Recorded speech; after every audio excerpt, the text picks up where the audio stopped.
All right, good morning, everybody. Hope everybody's having a glorious day. Tenwood, good to see you. Welcome to another session of Wrath of the Righteous, where we still need to finish up what was going on with the Midnight Isles before we were done last time. Yes, I am feeling much better than I was yesterday for this morning, Tenwood.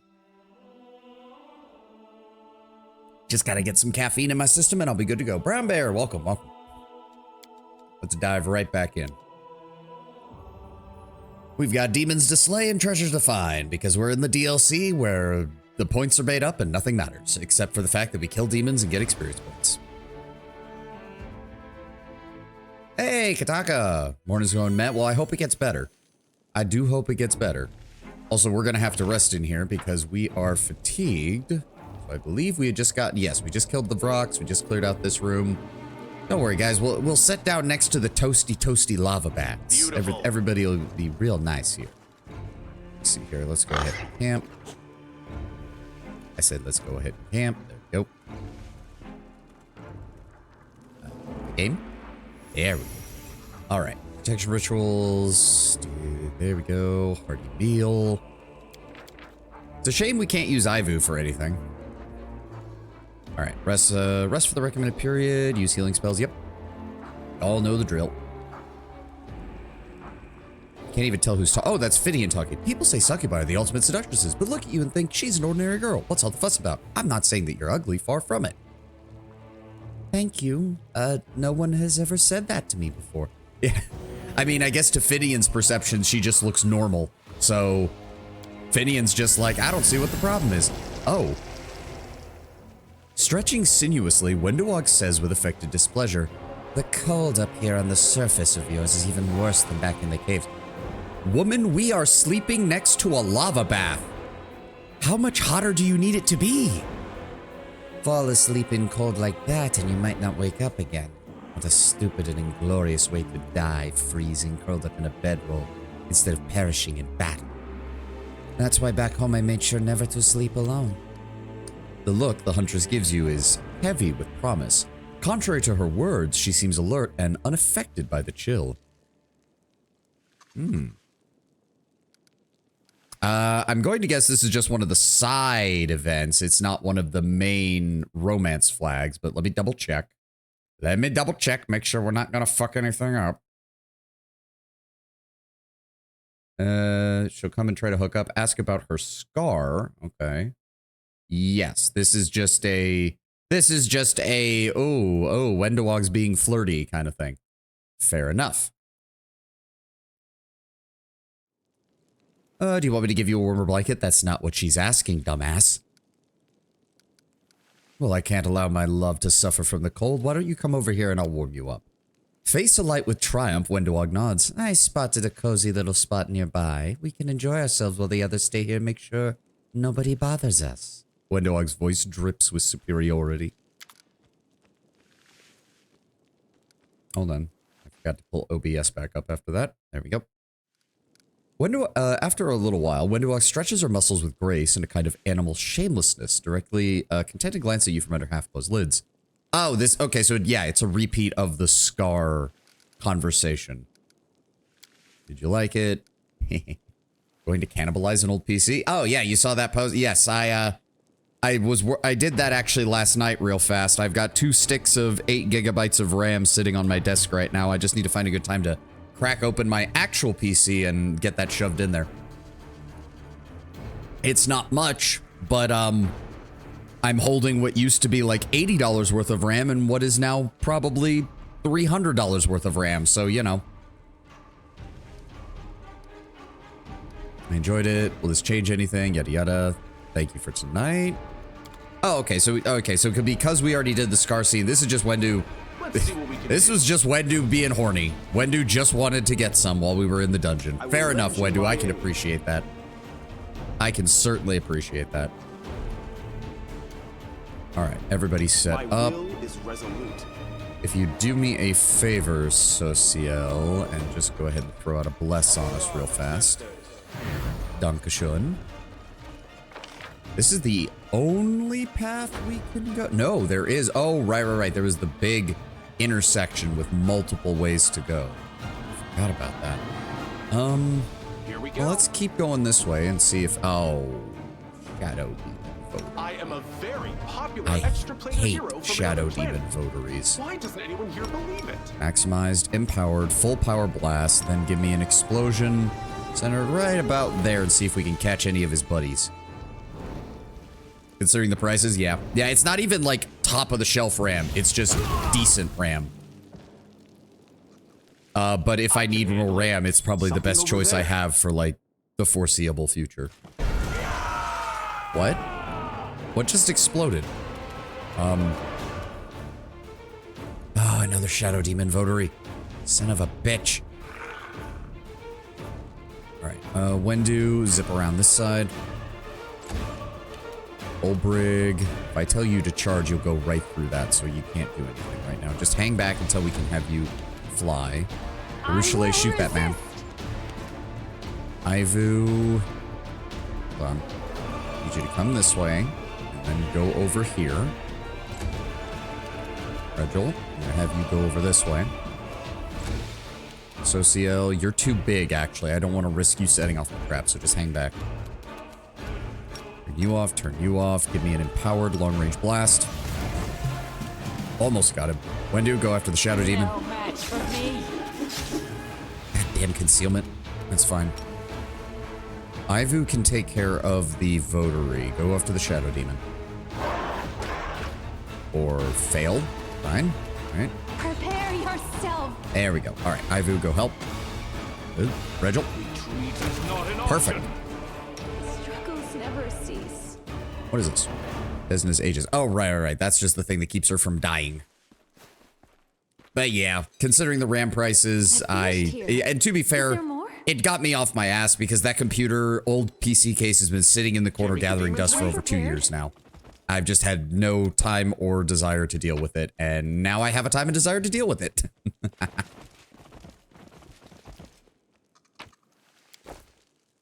It also has a 2080 in it, which isn't worth much nowadays, but it's still a solid card, so I might be able to get, like, you know, a bit of money for that if I want to scrap it.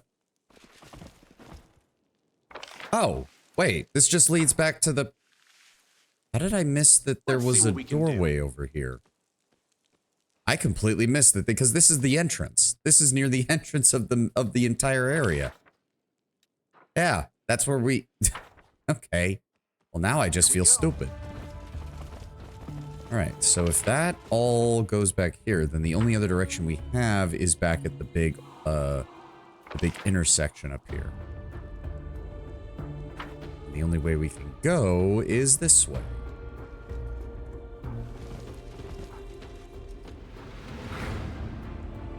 Please, be careful. But yeah, with the way prices are going right now... Oh, hi! Greater Skeletal Champion, Greater Skeletal Berserkers. You guys don't mind if I just set up an artillery strike on your position, right? Oh, you're just far enough away. That's okay. We'll set it up right here to get you two. And a 1. Loading second shell, loading a third shell, and coupled. Damn, they actually managed to make those saves. Ah, and there is a sharpshooter in the back. Should have realized. They'll beg me to stop. Okay. Regil, let's go after you. Ivu, you're going after... Ooh, go wide. There we go. Olbrig, you will also wait until I can give you a chance to possibly go after that sharpshooter. Urushale, I want you over here so you can put some sharpshooter on your turn. Sociel, you'll do the same. Wendu, please take a 5-foot step forward and engage the Berserker. Perfect. And the champion's down. And damage to the Berserker. Oh, really? You get to go first? Okay, Wendu only got hit once. That's fine. Thank you, Rick. You off, turn you off. Let's go with the enhanced range. Good damage. Ivan. Bite. Oh, you almost got him. That's fine. You know what, Olbrig? You don't even need to charge. Just tear him apart. Thank you. I'm glad I was useful to you. And some basic gear. Nothing really fancy. Where are those Cambion Bards? Those Cambion Bards drop a lot of good stuff that I would like to see. Oh, so this room was just a dead end. Oh, well now I feel dumb for not coming here earlier. Let's see what we can do. All right, everybody, stack up on this door. Let's try to squeeze through without setting off the combat encounter, and it's already here. And it's a conjurer, and a cleric, and a brass golem. Why do the conjurers always go? He has a modifier of 10, but I don't think I've ever seen them roll low. They're always in the top of the initiative order. Meanwhile, I'm just sitting here in the back, constantly rolling low. I'm going to go for the... at least try to put some damage on. Good. Yep, because the first thing he does is cast greater invisibility. Regil, move up. We want them to come to us. Ivu, you go over here. I said go over here. You. Ah, good. And then we're going to hit him with the breath weapon. Good. Yep, he's going out. Okay, but he only got one attack. That's exactly what we wanted to see. And then we're going to go after the cleric. Oh, good. And he got the conjurer. Nice. Be gone, fiend. Let's go help Regil with this. Or shall I? No, I didn't mean for you to walk. I just wanted you to shoot the golem. Guide my hand. The internet is roasting Larry. I saw that. Like, there's a lot of people running interference for them. I have seen that. There's a lot of people like, guys, they're just saying that they use AI to like come up with ideas and then let their artists go from there. They're even saying that the artists are the ones who do the idea making. The artists are still in charge of using it in the first place. And people, yeah, Nuance is gone. Nuance is dead and fucking gone.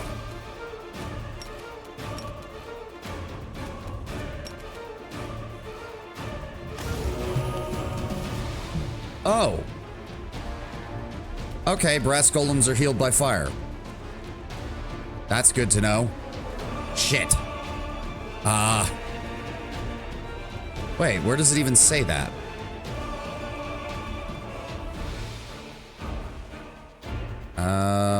It doesn't actually say that. I guess. Okay, well, 112 HP. Wendu. No match for me. Thank you, Wendu. Ow. Alright, fuck you. Here we go. Like, fucking, like, every single, like, major person that I've seen talking about the issue has been like, yeah, Larian admits that they use a small amount of Gen AI for their art team. And it's like, but it's all for concept stuff so that their art team can then take those and run with them or to make something else that they don't want to have to waste time on. It's like, it's perfectly understandable. They're literally using Gen AI for what Gen AI was made to do, which is automate certain minor things.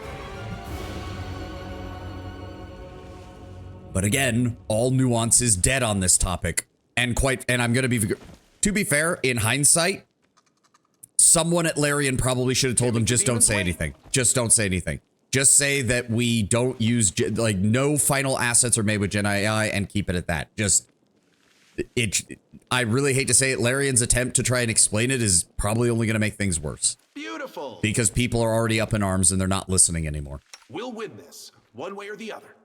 All right. Well, there's definitely going to be more of you in there. You see, this is what I mean. It's like, all right, we're literally standing in the doorway. He's like staring at us. If we try to move in to attack him, he's going to aggro everything else in the room.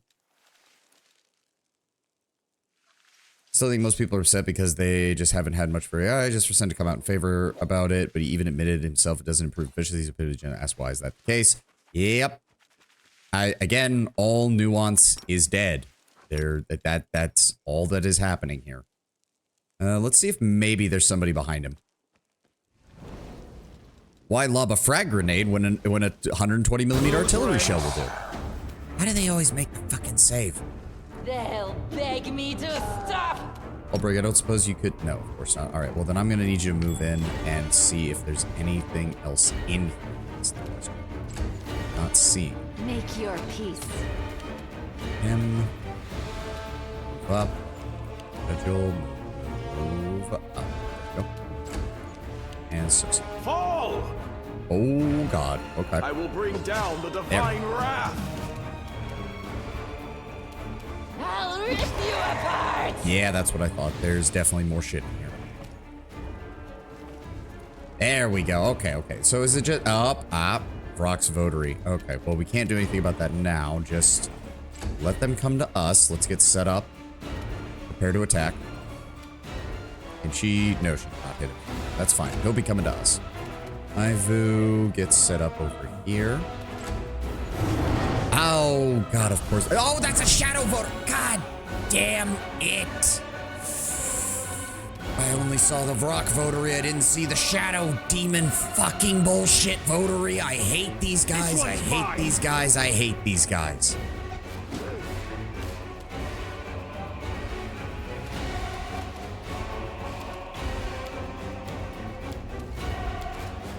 Eternal Rose, I call upon you. God, do I hate these guys.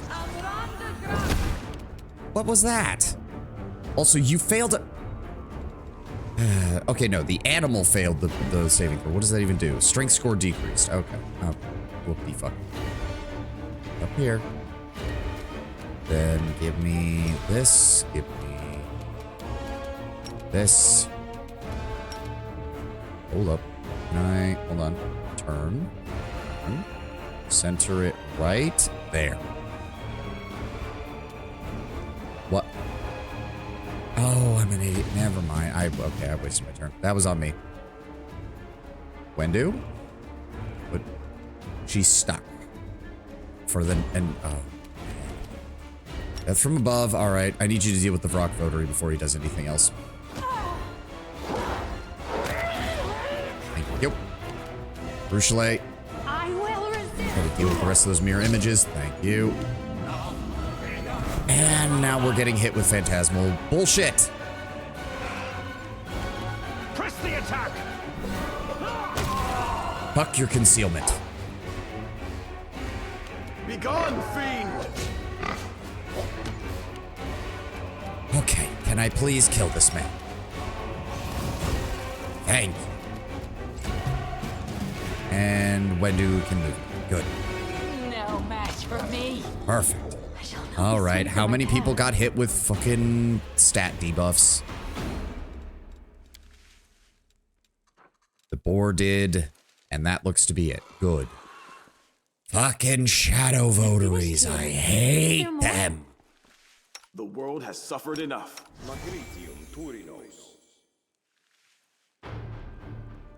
Come on, cast the spell. There we go. We're sure nobody else got hit. Yeah, we're good. All right. Let's see what we can do. The boar was the only one who took a hit there. Everybody else is fine. Socio will top us off with some healing. Not your eyes. But yeah, quite frankly, I think I don't know what Larian should do at this point. It's already a PR disaster. Here we go. Just point out that there will not be any AI by the final product and just move on. That's probably the best move. Like, just go No Man's Sky on it. Just say as little as possible.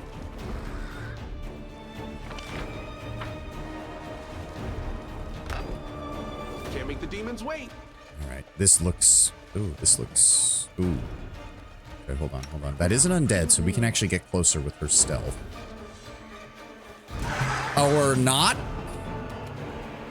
Ghostly Guard. God damn it. Captain of the Drowned. Chaotic Evil War Priest. Oh, that's gonna be annoying. Yeah, no, hit... hold on. Disorientating, bewildering. Corrupting Touch. What does that do? It doesn't say anything. It doesn't tell me what it does. Great. Sneak attack, simple weapon proficiency, debilitating injury, undead, incorporeal, corrupting touch. It still won't tell me what it does. All right, fine. Focus fire on it. Prepare yourself. Unfortunately, Wendu is only going to get one attack. Oh, there was a fucking... God damn it. Okay, so there was an assassin, but it's not an assassin. That's not an assassin. That's a succubus assassin. That is not the same thing, game.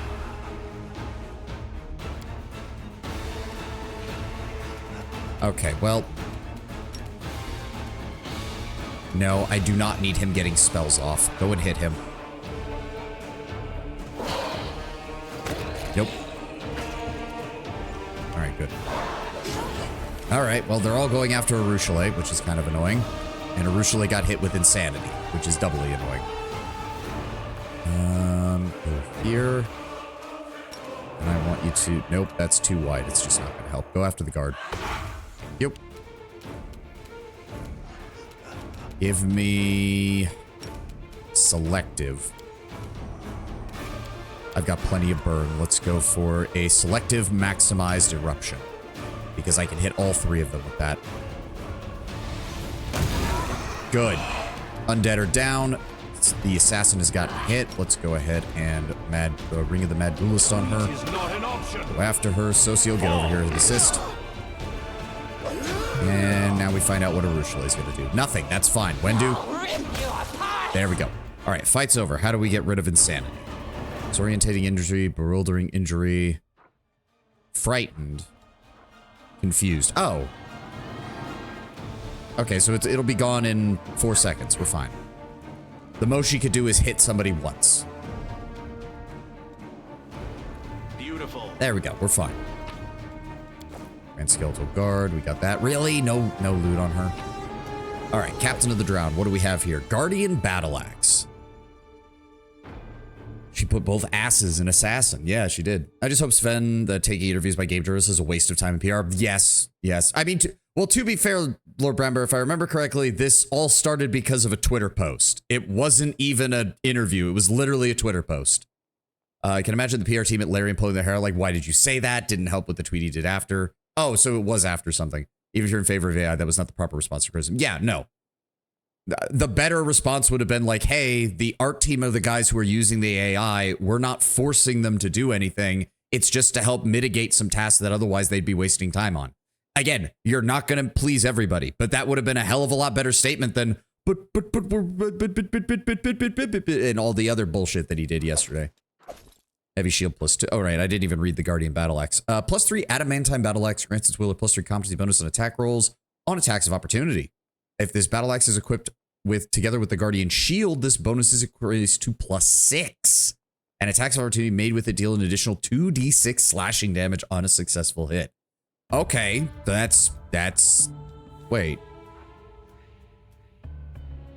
So he had the Guardian Axe, but he didn't have the Guardian Shield. So that must be somewhere else in the area. Headband of Mental Form.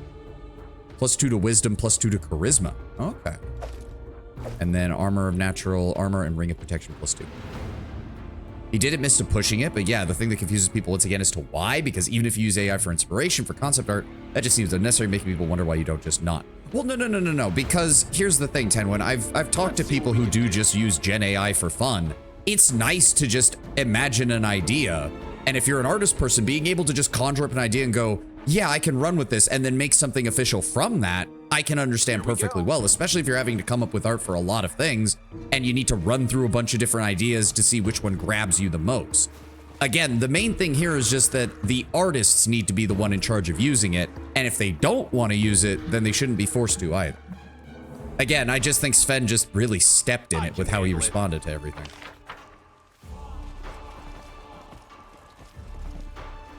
Oh, I guess we're okay. Well, wait a second. I always get suspicious of things like this because it feels like there's a secret room here. And I don't think there wasn't any here either. Didn't appear to be any here. We checked all this. It's just that you'd think the Guardian Shield would be here too. But we didn't get the Guardian Shield. All we got was the Guardian Axe. I don't think we missed a secret location anywhere.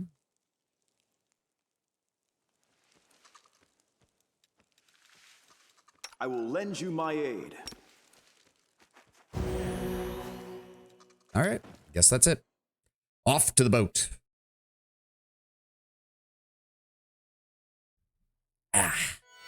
Good gamer subs. All right.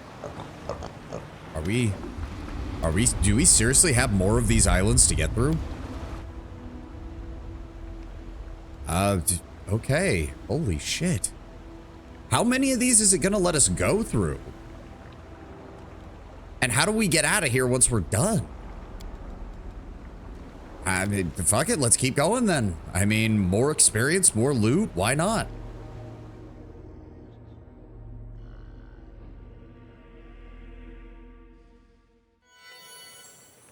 Oh, different Can't make the tile demons set. wait. Very different tile set. Oh, I don't like how this place is laid out. This seems like, oh, this is going to be a nightmare to navigate. Beautiful. All right, who we fighting? Leona, welcome. Ah, oh, vicious pirate brute. Okay, so this is going to be, yeah, this is going to be actual, like, fight. This is going to be character level enemies for the most part. Here This we is go going to be again. actual NPC kind of things. I don't like that you're the only one I can see, but there's definitely going to be more of you over here, aren't there? All right, well, let's just make your life, miserable.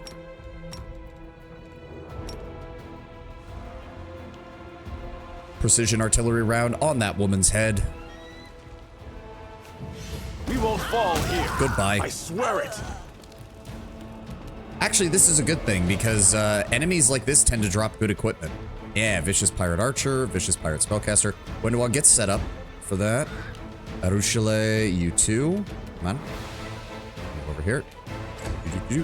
Regil, go set up near that Spellcaster just in case. Olbrig, I don't suppose you could charge this guy. You can. Kill him. Goodbye. And Sociel, you will assist against the Spellcaster as needed. Ivu, move up. Please tell me he didn't get a high initiative roll. No, he did not. In fact, he got a very low initiative roll. When do blender this man? No match for me. Goodbye. Come on, drop some good shit. Drop some good shit. Corrosive Rapier +1, Shock Rapier +1, Studded Leather +2, Cloak of Resistance, Headband of Vast Intelligence, and some other items. Nice. This is what I'm talking about. Composite Longbow, Masterwork Falchion, Leather Armor +3, and a Lesser Bracers of Archery. Nice. Okay, if the theme of this area is fighting pirates, we're gonna get some nice loot. I can handle it.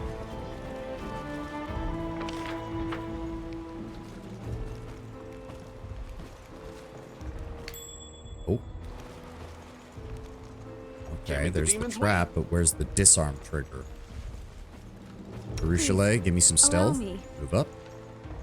Bum bum bum bum bum bum bum bum bum bum bum bum bum bum bum. Ba-na-na. Good job, Baruchale. Weird. I would have Beautiful. expected an ambush at there. Stealthy fish. I would have to imagine that right now half of our party thinks this place smells like crap. The other half probably thinks, God, this smells great. I can't see wait to what have we can fish do." for dinner. Like, I could easily imagine Olbrig just being like, ah, yes, fish. You'd be surprised how hungry you get when you're in griffin form all the time. Who would want fish for dinner? Hey, fish is good. Wendewog probably. Wendewog might enjoy it for, like, the novelty of it being, like, not cave fish. Here we Like, go. actual good, like, tuna or, like, you know, salmon or something like that. I meant the fish lying around, not fish explicit. I mean, you never know. Well, Wendewog is more of the opinion of waste not, want not. She'd be looking at this and being like, this is such a waste of good food. How could you do this? You presume the abyssal water smells just like normal fish. Fair, fair. I do forget we are in, quite literally, we are in the abyss right now. That is a level 19 fucking hellhound. Okay. Immune to fire. We'll see about that. We will see about that, won't we? I think this area probably smells like rotten fish. Yeah, probably.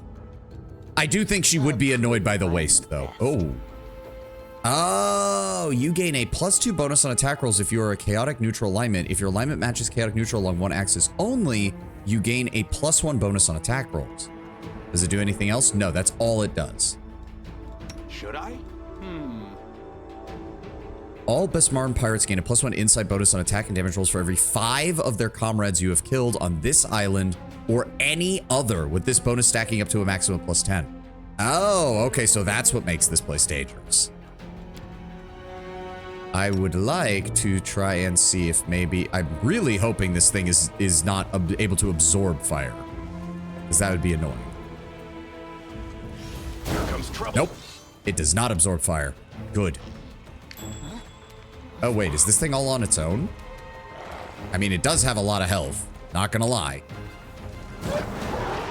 Not that it matters. Nope, it is not alone. There's something else here. Ruchelet, can you... Ah, there they are. Spellcaster and a pirate archer. There we go. All right.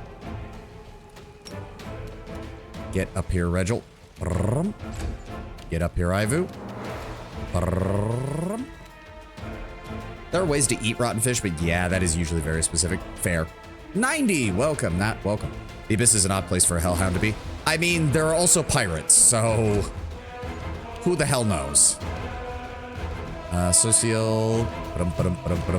Wendu, go for the spellcaster first. You're not going to get a full attack, but that's fine. Olbrig, give me death from above on the arch. Perfect. Ruchelet, target the spellcaster. Guide my hand. Good. Regil. Kneel before. Smack. Alright, Ruchelet, I need you to come over here. Where is it? There it is. Disarm that. I'm glad I was useful to you. Yeah, 30. Hold on. 30 for the trap, 480 for the spellcaster, 480 for the pirate, 480 for the hellhound. That's actually pretty good in terms of experience, so... I can handle it. What did we find in the loot box? Pieces of leather, a masterwork punching dagger, and a padded armor plus... Shame we can't skin the hellhound. That would be cool. Let's loot the bodies. I have a feeling, yeah, they're going to have the same loadout. So a headband of vast intelligence, ring and amulet of natural armor, composite longbow +1, leather armor +3. We're getting a lot of these. These are going to sell nicely when we get out of here. The demons wait. Rotten fish, a few cultural delicacies in the north, even if that is fermented fish, but yeah, the difference isn't massive.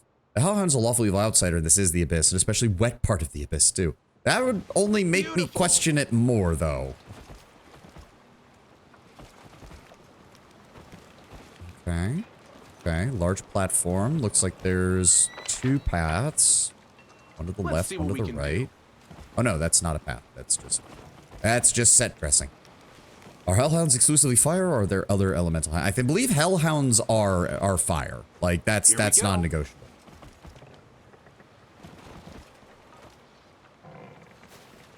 I'm going to have to imagine that maybe the pirates have a cleric with them who summoned up the hellhound.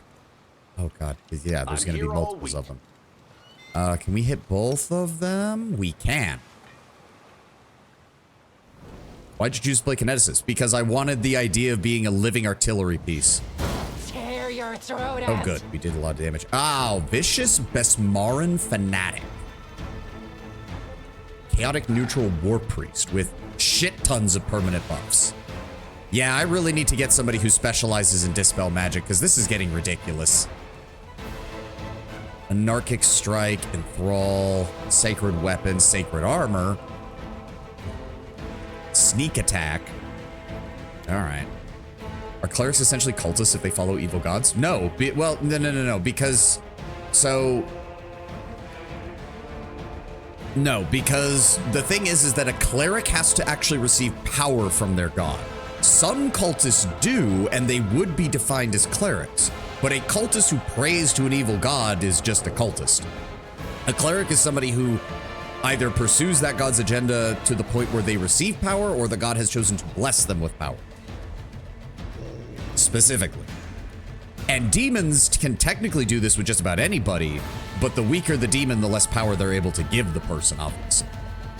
Okay, so the hellhounds are going to be a problem. Regil, I want you up against that war priest. So all evil clerics are cultists, but not all cultists are clerics. No. Cultists in this case specifically refer to the followers of the demons, because there aren't many demons that are actually gods. Remember, Lamashtu is the only demon lord that has actually ascended to full divinity status. All the rest are just immensely powerful, but they're not gods.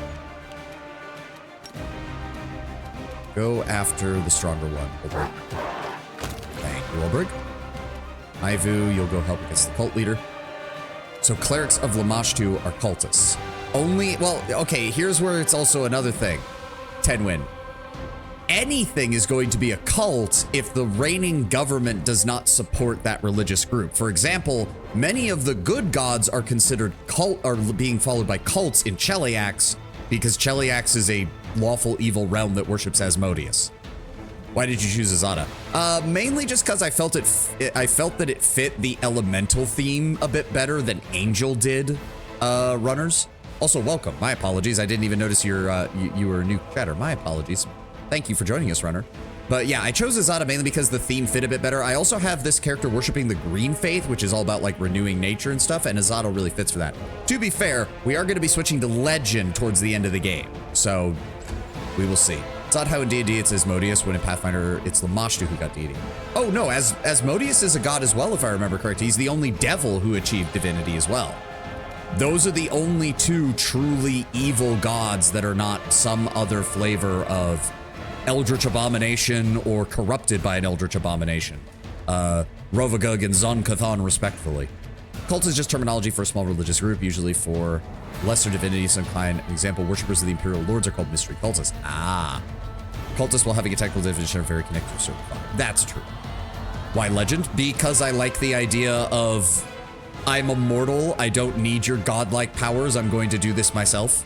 I like sticking it to the various mythical creatures that have tried to deal all their problems with this in the Crusade and basically failed miserably. Socio. No, Arushale can go handle that. You go help work with the Fanatic. Eternal Rose, I call upon you. Arushale, give me a hand with this thing. Thank you. Oh, he's going first.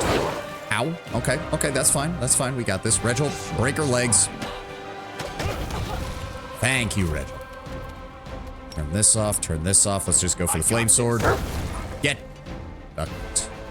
I can handle it. Very nice. Somebody's very anti-theistic in a lot of CRPGs, honestly. Most gods in most fantasy settings don't deserve what they get, let's be honest. There's a few, like there's some chaotic deities in Pathfinder that are okay, like Sarenrae, Shellin, Caden Kalen. They're usually all right because they're not total assholes, but let's be very honest. He was Abaddon in Kingmaker, but choosing a deity was an option. I mean, the mods that I used did allow it, and I did select it, but it didn't change that much. There wasn't nearly as much responsiveness in Kingmaker as opposed to it. True, it's very true to be religious in those settings. Yeah. What have we got here? Leather armor, ring of protection +3. That's not bad. That's not bad. And 1,300 gold and a keen kukri +1. The demons wait.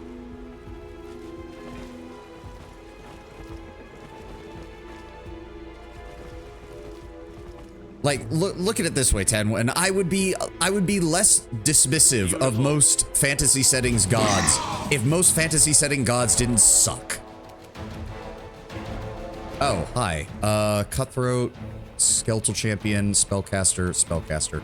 Well, that's unfortunate, but that Cutthroat is in range of Wendewog's Blender, so he's about to have a very bad day. Ulbrig, you, on the other hand, can go for the Spellcasters. Goodbye. Regil, I'm gonna need you to deal with that champion, please. Press the attack. As for me, can I get a long-range shot off on you? I can. Good. Arushale, I'd really appreciate it if you could.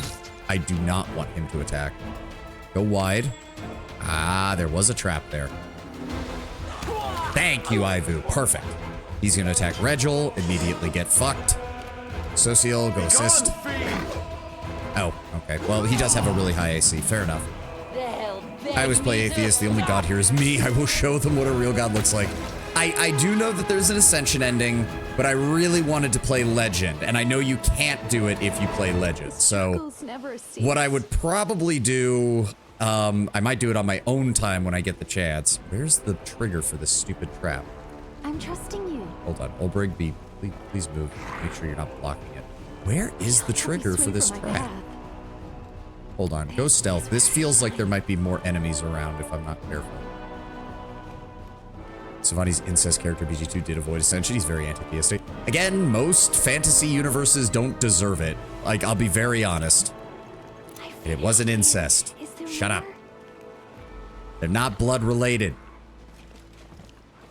Let's see what we can Stop do. quoting Jahira's propaganda, Tenwin. Keen Scimitar +1, studded leather. What is that? Regular daggers, some spells. It was amazing playing a hardcore Gallowayne follower in PoE 2 because it actually had some interesting interactions with, amongst other things, that I actually avoided the boss fight at the end of Secret Slayer Survivor. Oh. I think you did mention that, yeah. Oh, so much good loot. So Here we much good go. loot. Oh no, step bro, I'm stuck in the washer. I mean, the sad part is that sounds exactly like something Imoen would do. The only payoff for Ascension are the end slides and the achievement. Yeah, and it just, to be fair, it just didn't feel right. Like, we spent the entire time denying Ball's power. Why would we then seek to replace him? It just doesn't make any sense. Like, that's just me. I was trying to roleplay as effectively as I could with that character, and I think I did a good job. Okay, so there's nothing here. There's nothing on this side. That's not an actual path. We can only Can't go make the this way. demons wait. I like this place. Can we fight more pirates? They're dropping a lot of loot. Like, a lot of fucking loot. I wish I could see what is inside this building game. That would be nice. Beautiful. Can't see jack shit in here. To be fair, you did play AOW before where you were essentially a god, or Godir, I mean demigods, god adjacent. I mean, yeah, but you can also play as champions, which are basically Let's just see what we really can do. powerful mortals.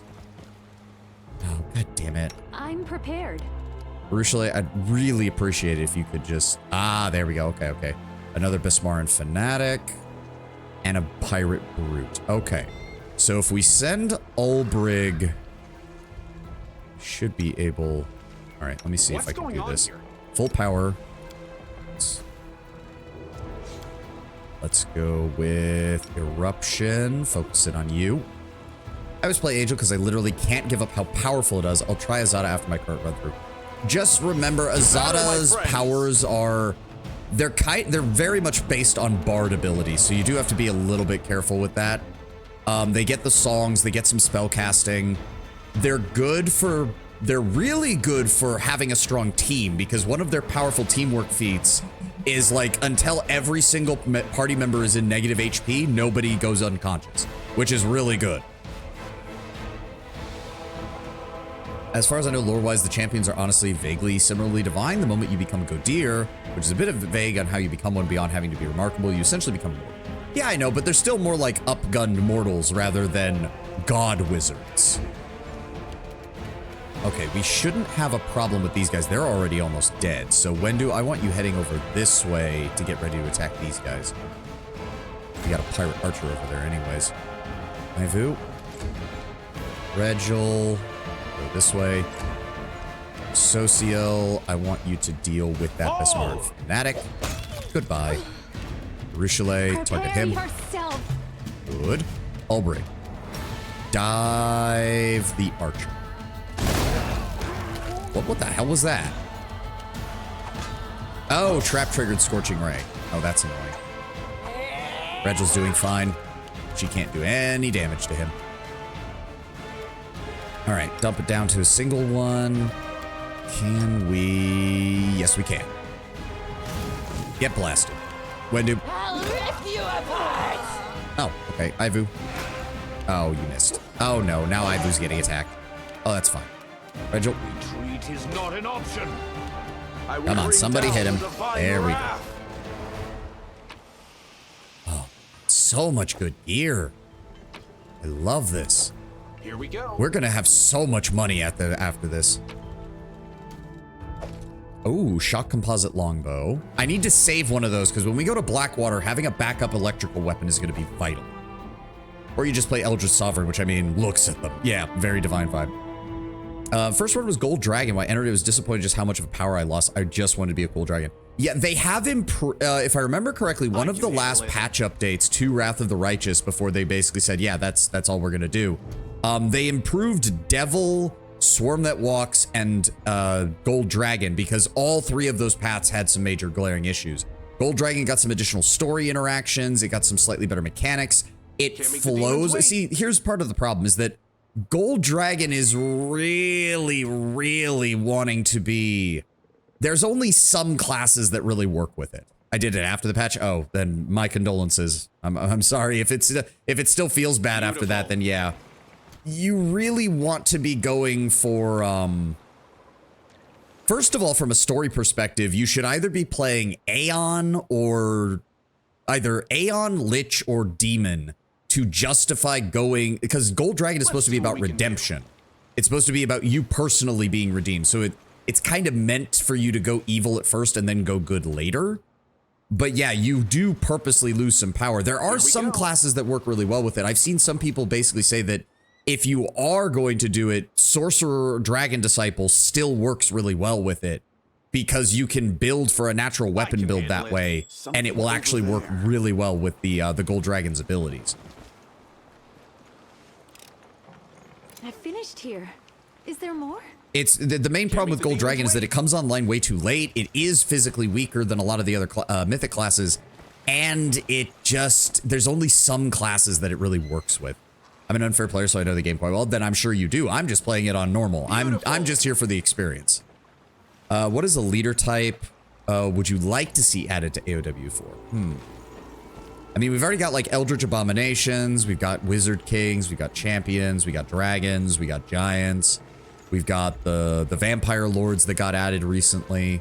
Let's see what we can do. I don't actually know what leader type we're missing.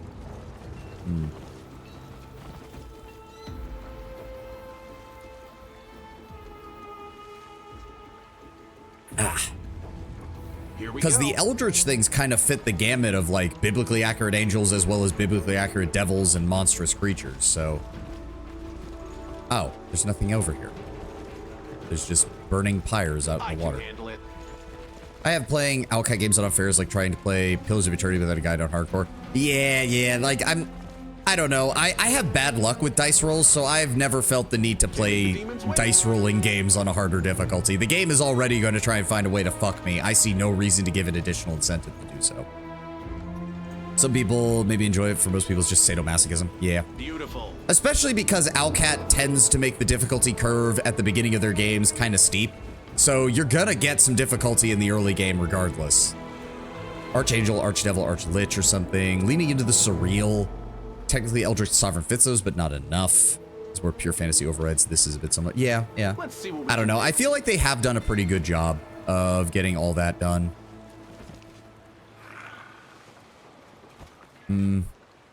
Maybe something like pagan divine, like give us like a Titan, like or give us something more like Greek myth or like Norse myth kind of style. Like we have the giants, yes, but it'd be kind of cool to get like a full blown like.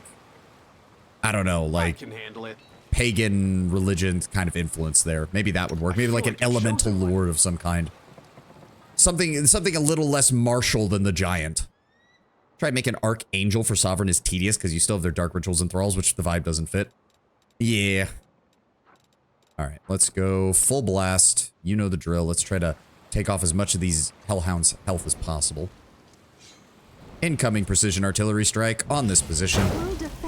Oh, that was not nearly as much damage as I was hoping. Okay. 2 archers, 2 hellhounds. Olbrig, get in there and start tearing things up. Damn, he misses the bite. If he misses the bite, then he doesn't get the bonus bite from his item. And he deals like literally a third, like he loses like anywhere from a third to 2/3 of his damage. Kind of like the idea of a divine beast leader, like want to make Fenrir, go ahead. Yeah, that could be cool.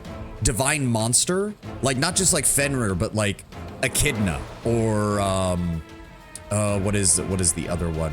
Typhon from Greek myth. That kind of shit. All right, send Ivu to go deal with those. Wendu, I just need you to move up into like the middle of the enemy group while they're flat-footed. Thank you. Ruchelet, you move over here. Sociel, you will assist against that one.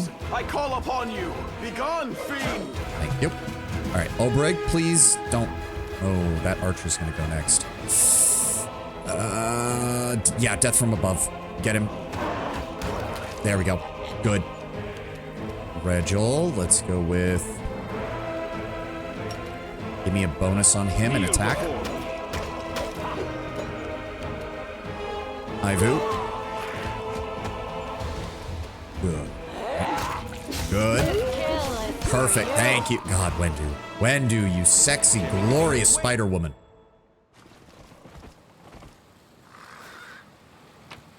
I finished Blackwater yesterday. I am avoiding that place on principle. So this run is not entirely blind runner. I have played through parts of Act 3, but never any further than that. And I remember Blackwater. I may not remember everything that I played through, but I remember fucking Blackwater. Oh. Did you know echidna? I meant the mythical echidna, brown bear, not the actual animal Let's see what we can do. You don't need to go too abstract with it. You do basic things like massive lion, radiating order magic, or boar whose furs are raised. Yeah, and then you can delve more into like stuff that is more clearly and obviously inspired by like the various mythical beasts throughout history. Remember, adamantine weapons can help. I know. I mean, it doesn't help me. Remember, I don't use a weapon. Ooh, evil outsider bane composite longbow +1. Would be nice if it was above a +1, but other than that, that's pretty good. Good lord, are we actually gonna like explore the whole of this area? Because this place is getting big. Don't get me wrong, I'm down for it. We have killed so many pirates. I prefer casters that make the game easier. Rolling for attacks on unfair requires a lot of buffing. I mean, that is part of the reason I did kineticist as well. I'm a pure, I'm not doing, like, I know that the most optimal kineticist is like a earth, it's the dangerous earth, like, trip build. This is a pure fire kineticist. I've gone fire for my first element, fire for my expanded element, pure flame, unraveling infusion. Like, it is just built to deal damage and nothing else.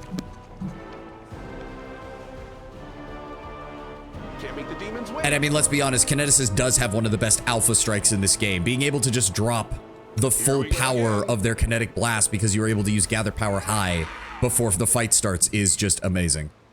Beautiful. So it was easy chain lightning hard carries. I bet it does, as long as you can bypass the lightning immunity of a lot of the demons. Could be part of the character tree. You're part giant divine lion, pick a chaos affinity. You unlock spiked fur or fire main. Yeah. Be a bit extreme for game dev, but it would be cool. I mean, they kind of already do that with the way the equipment system works, so it would have to be just something like, kind of like that. Try Dark Elementalist without Elemental Overflow, it's boring. Yeah, I saw you mentioning that, Lord Brown Bear. Here we go. I can kind of get that, because the problem is that Dark Elementalist kind of relies on somebody else to kill something first before they can really start just being like, yeah, I don't give a shit about burn now. I can handle it. You have to kind of get the ball rolling, and not many encounters have enough bodies to make that worthwhile. Okay, where are you guys at? Hold on. Is this traversable? Allow me. No, it is not. All right, hold on. Arushale, scout ahead, because this looks like another combat arena. Okay, Gold Golem. Are they... Is that one going to be fire absorbing as well? I hope not. Coup de grace for immune enemies. Fair. Death throws. Deals 1d4 points of constitution damage to all creatures within 10 feet. Okay, so we want to avoid being close to that thing when it dies. Prismatic Surge. Boy, I wish you would tell me what that actually did, game. Alright. Should I? Let's just go with a full power blast. Try to vaporize him in a single hit. Unlike tabletop, there's no infusions for that support. Oh, nope, he's straight up immune. Okay, we're gonna have to kill him with melee. Son of a bitch. When do I get in position? Oh, there's a spellcaster. Fuck. Ulbrich, I don't suppose... No, you can't. Alright, head over this way. Baruchale, shoot the golem. Desna, guide my hand. Unlike tabletop, there's no infusion to support any kind of combat outside of blasting, which is ass because Kinetic Fist would have been such a cool massive demon. Oh, then you should get the mods that I have, Lord Brown Bear, because one of the mods that I have adds Kinetic Fist. It's also, it's straight up an option in there. Kind of an issue for me because I use Pathfinder games on higher difficulty. You're forced to buff yourself constantly, like GDR female gymnastics team on steroids before the Olympic. You're not wrong. You are not wrong. I have seen some unplugged gameplay footage, and it's like, this is why the buff bot was made. For you guys. Ascendant works, but I left Woljif home, even though I was getting the bracers for him. Okay, Regil, let's try to avoid the golem for right now. I will send you in if we need to, but I'd really like to avoid having to deal with that kind of shit. In fact, Sociel, summon up some undead so that way the golem, if it does succeed at its, if it does manage to survive this, it'll go after the undead will go before it and they'll bum rush him. All right, Wendu. Oh, begging me. A 1 and a 2 or 3. Okay, never mind. We're good. We're good. Death from above this archer. Okay, well that was a waste of a spell slot, but all right. God, Wendu, you hit so hard. Oh yeah, runners, in case you didn't notice the big thing on the upper left-hand corner, I do let my audience know when the ad is about to start.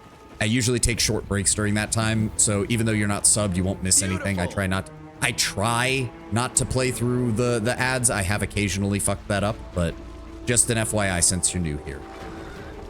What is there anything actually up here? Oh, what is a butter knife? Quiver of holy ammunition. Okay, that's good. Extra 2d6 of damage to creatures of evil alignment and makes the weapon good aligned, bypassing the corresponding weapon damage. Let's see what we can do. Nice.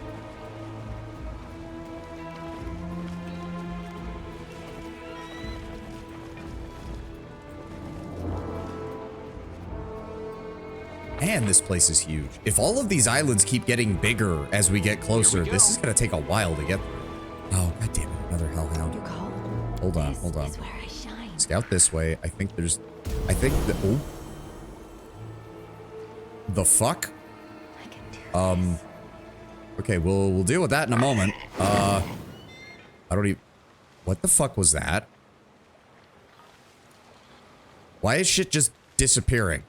I don't like it. What's going on here? All right, full power. There doesn't appear to be any other enemies, so just hit this thing with a full power blast.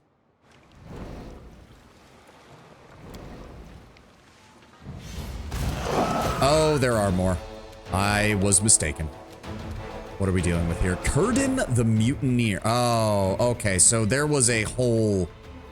Okay, I see how this is set up. I see how this is set up. Still, actually, that's good. I can have Wendu and Arushale move up here once we deal with the Hellhound. And they can engage the entire rest of the group as well. Oh, yeah, that's a lot of them. Ghostly Ranger, Ghostly Guard. Oh, that's going to be a problem. That's going to be a problem. I'm going to need Ivu over here. Arushale, I need you to move up. Regil, I'm going to need you to block off this way. Ulbrig. Oh, you can't charge him. Fuck. That's fine, that's fine. Get set up over here with Regil and Ivu. Sociel, I'm going to have you assist against this. Good. Wendu... Ooh, hold on. What? How strong is he? He's an undead, but he only has 107 hit points. Oh, and there's the ad. Perfect timing. We're going to hold here. Woljif as an arcane trickster does a lot of damage. Ice Storm before enemies even act. That's 4 sneak attack damage. Oh, right, because he does get to add that to his spells. I forgot. All right, I will be right back as soon as the ad is over. I'm going to go do some stretches and use the restroom.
All right, I'm back. That's also why I like Angel. Most fights finish in the surprise round. Yep. I did see a comment on a video about Pathfinder at one point where a person's just like, I could be a path other than Angel, but why would I do that when Orbital Doom Laser? Or another one which was like, as an Angel, I should always be just and sympathetic, except when I can fire orbital lasers. Then I should fire orbital lasers.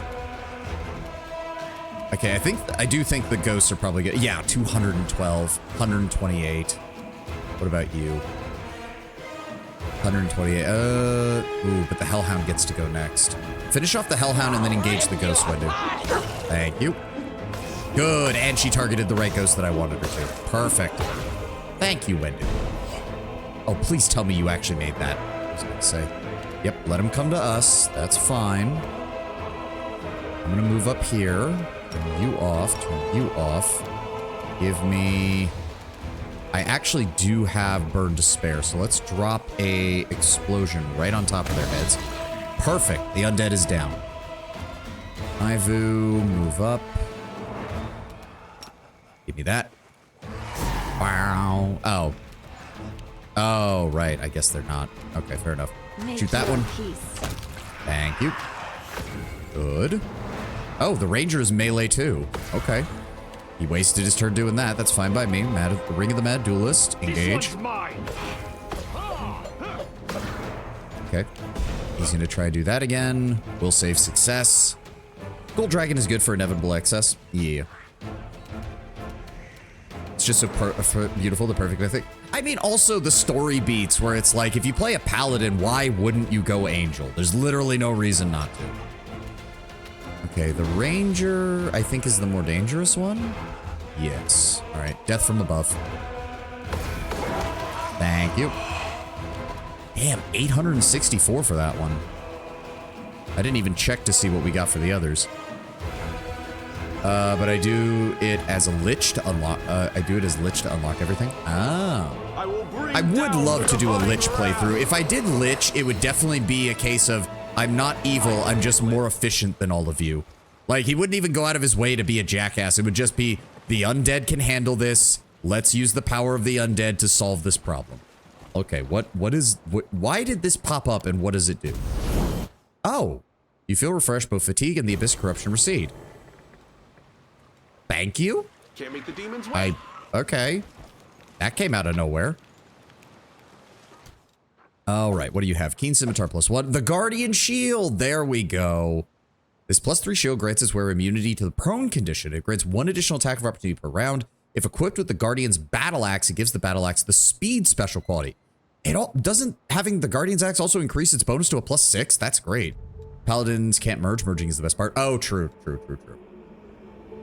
There are some mods that fix that, runner, and I did see someone say that you can basically make a super powerful angel that does merge its spellbook if you go for a melee oracle, which is basically paladin light, let's be honest. Belt of physical might +2, headband of mental form, full plate +2. Why was he wearing bracers of armor if he had a full plate +2 on? Beautiful. Oh, Socio, get back on your mount, please. Thank you. Okay, that's it. That's it. All right, we're done here. Are we done yet? Like, I'm honestly shocked how many of these islands we've unlocked so far because holy crap. CRPG Bro's favorite build? Yeah. Because I'm actually, we've gathered like 4,000 pounds worth of loot. Like, are we almost done? Because I'd really like to almost be done now. How much longer do we have? Holy shit. I prefer face speaker. Ah.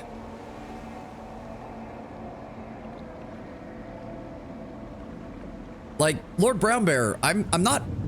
Midnight Isles soft blocks you more than hard blocks you. Oh, so it's... Okay, that's great and all, but how do I leave then? Also, why is... Oh, we can just... Okay, so I didn't realize that this... was traversable. I didn't realize we could actually walk down here. Is there a merchant on board by any chance? Did I miss that there was like a merchant? Rest. No, there's no merchant on board. Of course not. That would make things too easy.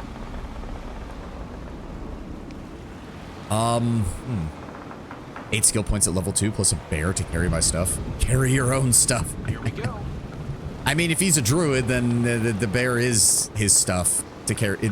The bear is his stuff to carry his stuff. All right, I do think we've been here long enough. We've fought a lot of shit. I would like to go do something else.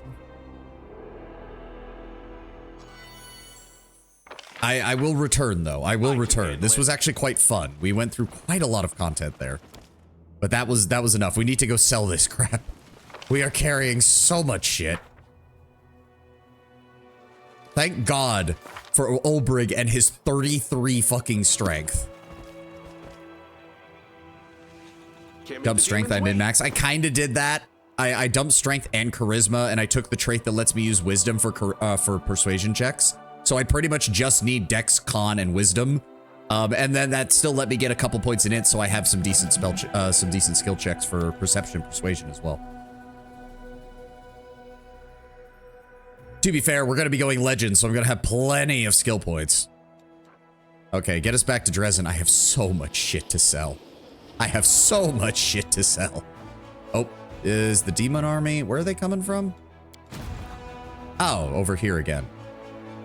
Oh, wow, 200... Wow, 204 cultists. Can't wait to see what happens when that runs into my 137 marksmen. Go stand over here, because we know where they're coming from. We know where they're coming from. Sure, why not? Give me more loot and experience. Have you chosen your second class? It's going to be fighter. I just want to do more damage. And I want fighter feats so that I can start using kinetic blade.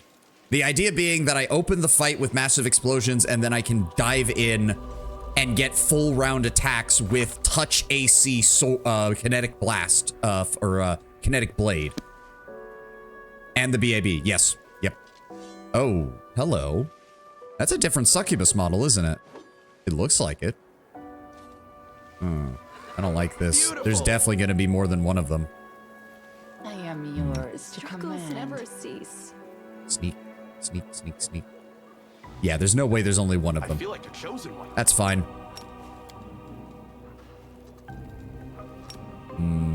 Maybe there's another one out here? Nah, let's just go for a standard attack. Sorry, ma'am. Your existence on this plane has been revoked. Alright. Ulbrig, move up. Let's find out where the rest of the enemies are. Where they at? Where are they at? There we go. And now Feshni and another succubus. Okay. Ulbrig, go over here. Wendu, come on. Move it up.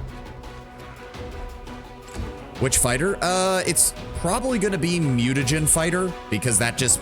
Mutagen Fighter gives you bonuses to your base stats, which is pretty much all Kineticist wants. Like, there's kind of no reason not to.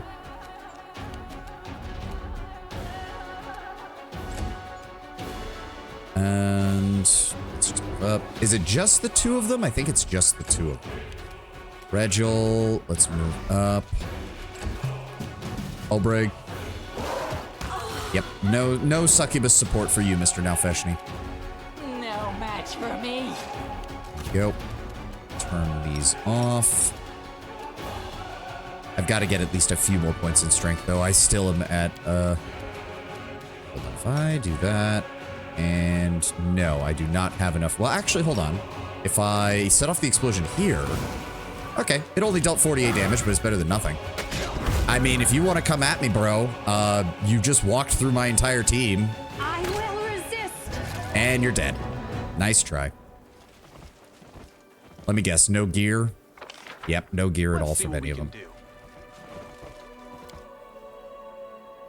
I think one of the mods I downloaded added a kinetic... It added like a kineticist themed fighter, which is meant to give you like bonuses to your kinetic blade, but I still think Mutagen Fighter just adds more bonuses overall. So there's kind of no reason not to. The streets, we have so much stuff to sell.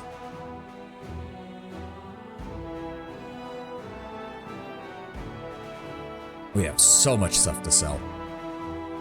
The Midnight Isles is going to single-handedly finance the crusade.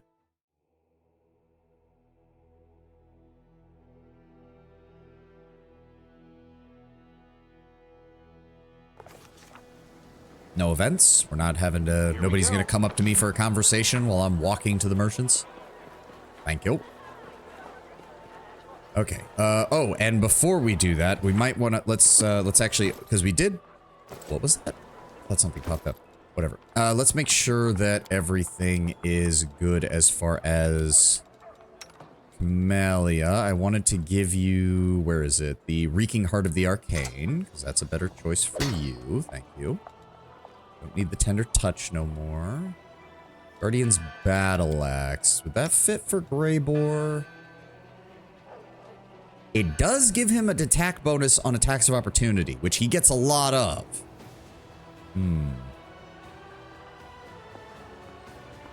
Oh, but it wants to be used with the Guardian Shield. So, funnily enough, the best person to use that would probably be Sela, but... Ugh. Yeah, no. Iron Prick. +1 Cold Iron Longsword is used to attack a demon. It gains +2 enhancement bonus to the attack rolls and deals an extra 1d10 of slashing damage.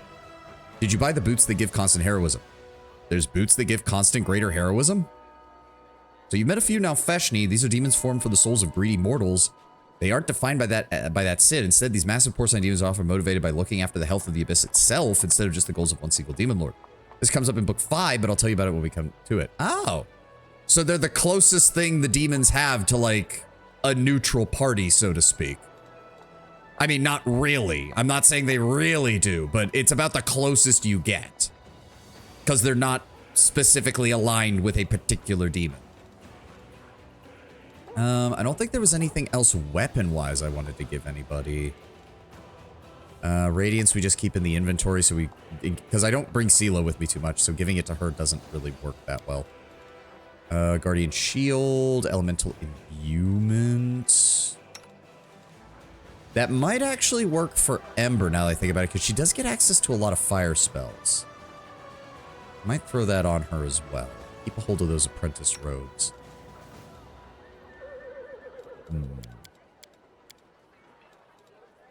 +4 to attack. Yes, Dresden. I like being able to pass all skill checks. Ah. Do you know where those are? I don't even know if I've encountered a merchant who has them. Personally hoping AOW4 will add like a demon summoning class. Chaos is a bit poorly represented in the current game. Yeah.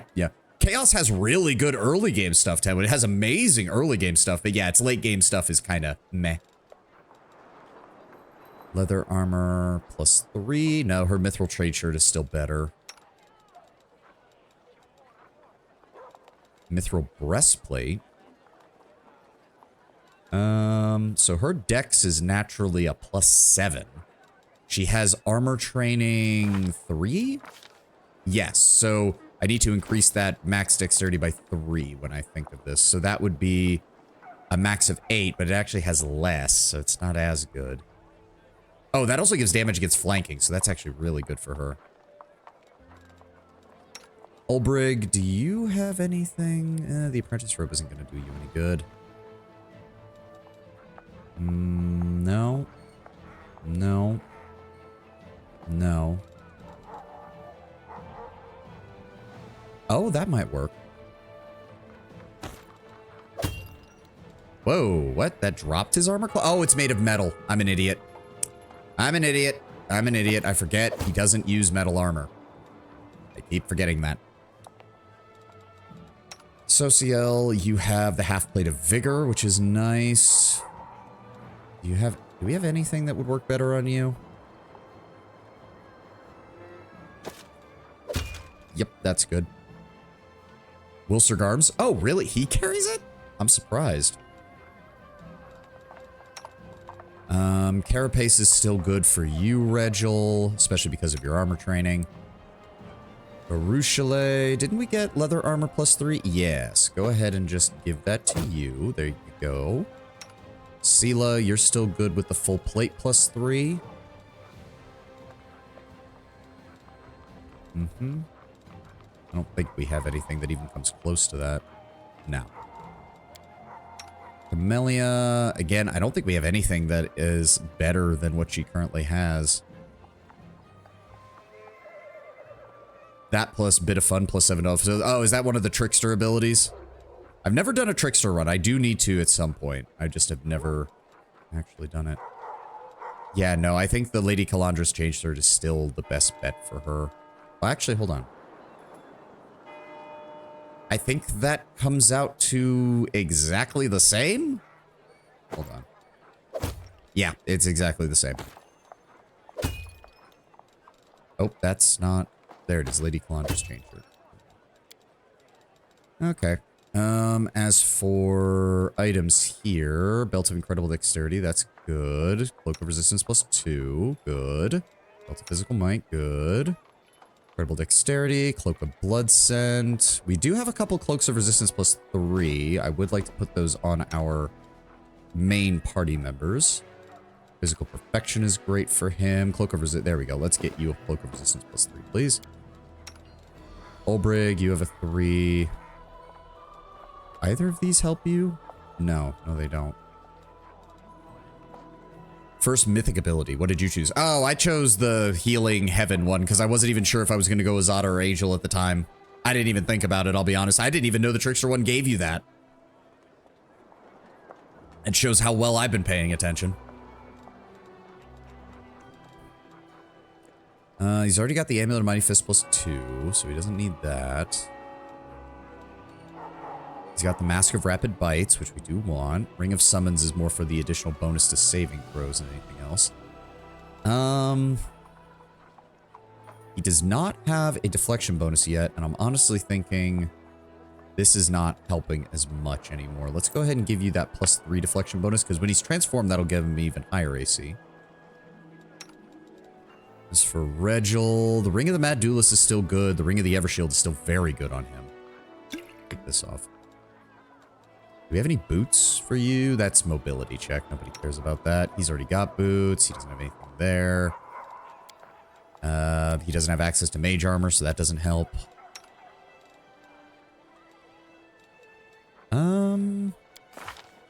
She does not have mobility as a skill, so that doesn't help either. Healing is easy, so I don't even worry about it. My experience is that I suck at this game, so I do need healing.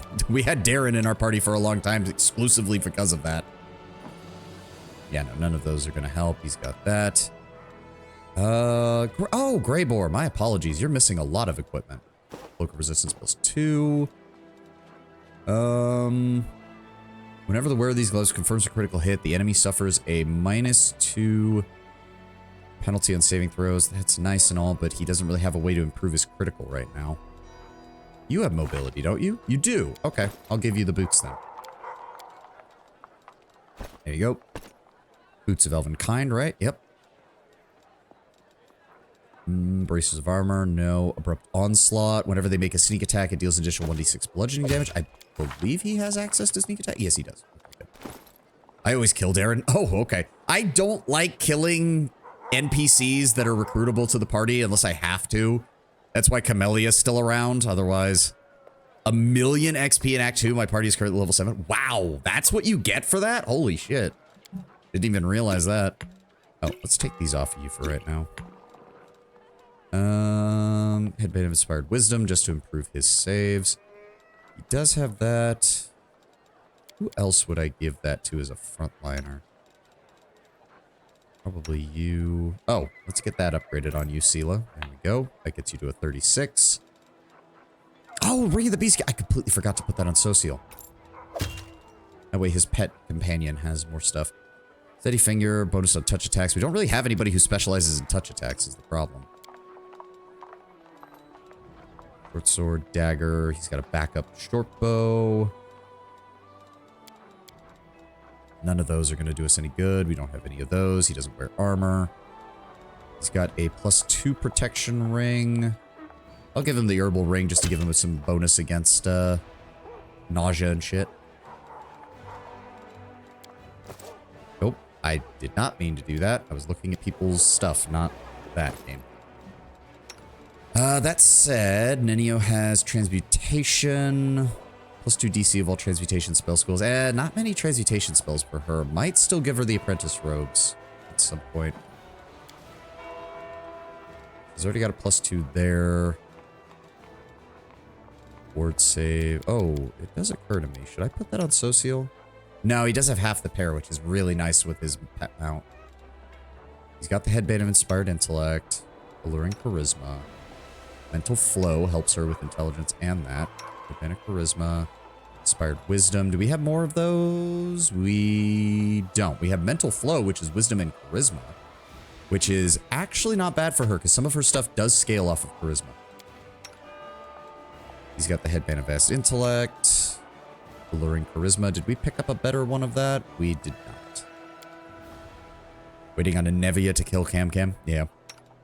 Killed Wendua last night. I kill evil characters first chance I get. Regel's okay though. See, unfortunately, I am romancing Wenduog because I like monster women. I do love that even people who hate evil characters can't bring themselves to get rid of Regil because he's the smartest. Whenever you're playing, unless your character does a really good job of running the crusade, Regil is usually the smartest man in the room, which is really sad for the rest of the crusade. Really exceptionally sad.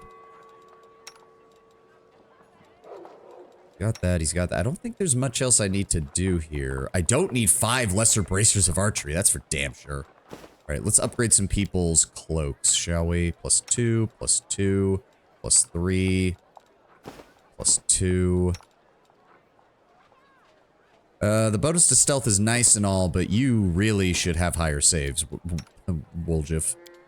+2, +2. That's a +3. That's a +3. That's a +3. That's a +2. That's a +4. I like monsters. I just don't like monsters. Fair. I just like the fact that we can somewhat make her better. Like, say what you will. The bait and switch of Camellia and Wenduog. Which one of these can you make better, and which one of these is an unrepentant psycho? Most people would not have assumed that Camellia is the unrepentant psycho who you cannot make any better whatsoever. Oh, I actually have an amulet of natural... Do I have anything else that would work in that? Swarmbane class might actually be good, because the +1 to natural armor is not doing me much favors. I'd rather have this just to increase our damage against swarms. I know. Don't worry, runners. One of the other common chatter, one of my regulars, Lord Brownbear, he's played the tabletop version of this, and he knows the character, the NPC that Camellia kills in the tutorial. Suffice to say, he was not pleased when he played the CRPG version and found out that that character got killed in the first 5 minutes of the game. Trust me, I've already heard plenty about what you can do to help Camellia. Oh, Ivu. Amulet of Mighty Fist. Do we have a better one? No, we only have the +1. Ugh. And I don't think... So that's all locked. Braces of Armor isn't going to help because he's already got that on. There's nothing else we can really equip. Yeah, no, there's nothing else that really helps. Shame. Honestly, that damage resistance has come in real clutch on Ivu because he gets hit a lot. Let's give you... just give you the generic +2. Swarms help everyone. Yeah. May as well give you a +... Yeah, I guess we may as well give you the +2 armor. I don't like playing evil, though. I played Lawful Evil for Kingmaker, but Wrath of the Righteous just doesn't quite fit that vibe. Like, if you're gonna play evil, there's kind of 2 ways to do it. Either you go Lich, and it's just the pragmatic evil of the undead can do this better than you, get out of my way. Or you go full-blown demon and just revel in it. Like, there's no way around it. Yeah, there's nothing else we can equip to these guys right now, I don't think. That's why I gave up on Lich. I can see that. I can see that. AOW4, Swarm, Eldritch Sovereign, and Insectoid look, but eh. Oh, that could work. That could work. A swarm being, that would be kind of cool. No, she doesn't use armor. There's nothing there that we need. Okay, I think we're good now. Except for the fact that it won't let me adjust. Yeah, Social's animal companion doesn't show up in this, which means I can't adjust his gear while we're here. Played a chaotic evil dark elementalist and not a whole lot of satisfying evil opportunities. I mean, not at the beginning. Once you actually go down the demon path, I'm pretty sure that has to open up somewhat. Hold on, we're gonna step outside. I need to step outside the city real fast so I can access the other animal companions inventory in book 1 and 2. Yeah, fair enough. There we go. There we go. Let's see here. Let's see here. Wisdom and charisma. That's actually probably the best choice because that, well, the wisdom is probably the better choice because it's just going to improve his save. That's fine. We don't have any better armor for him yet. We have a cloaks of resistance. None of the rest of these are going to help. The bracers aren't going to help. Heavy paws is kind of the only choice there. Physical might, epic constitution. So the thing is, we want his AC to be as high as possible. Right now, it's about as high as it can get. I want to be a demon to the demons, not the Crusaders.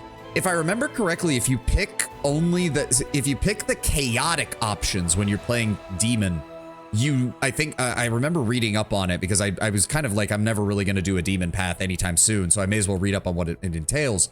There's 2 paths. There's demons of, what is it? Demons of tyranny and demons of, like, it's not freedom. It's another word.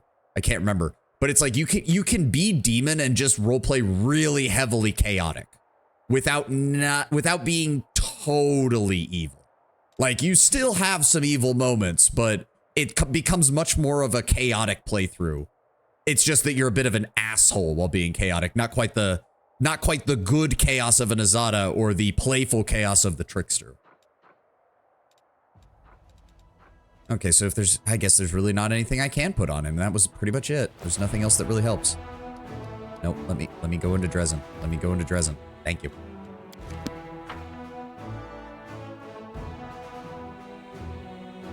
And I have seen some people where there was one suggestion as well. They said to make the gold dragon route kind of fit, you play demon first and then switch to dragon. You just have to be very careful. It has to be like, you're basically role-playing as like your mythic abilities are pulling you in one direction while your character's natural inclination pulls them in another. Which I guess could kind of fit. The only problem there is that demon is built for natural weapons. Socio has Shield of Faith. You can buff your pet. Yeah, I know. I know. Because they can't otherwise get deflection saves. But there's not much I can do here right now. I was just checking to see that. I was just checking to see if there was anything I could actually put in there. All right. Bulk sell. That's already 12,000 gold worth of bulk items. Very nice. Let's see. We don't need the rapier anymore. Iron prayer. We don't need that long sword. Sell. No. Sell only one of those. Thank you. Let's keep the other one. Nobody uses a nunchuck. Don't need the keen scimitars. Don't need the shock rapiers or those. Or the keen rapier or the corrosive rapier or the punching dagger or the kukri.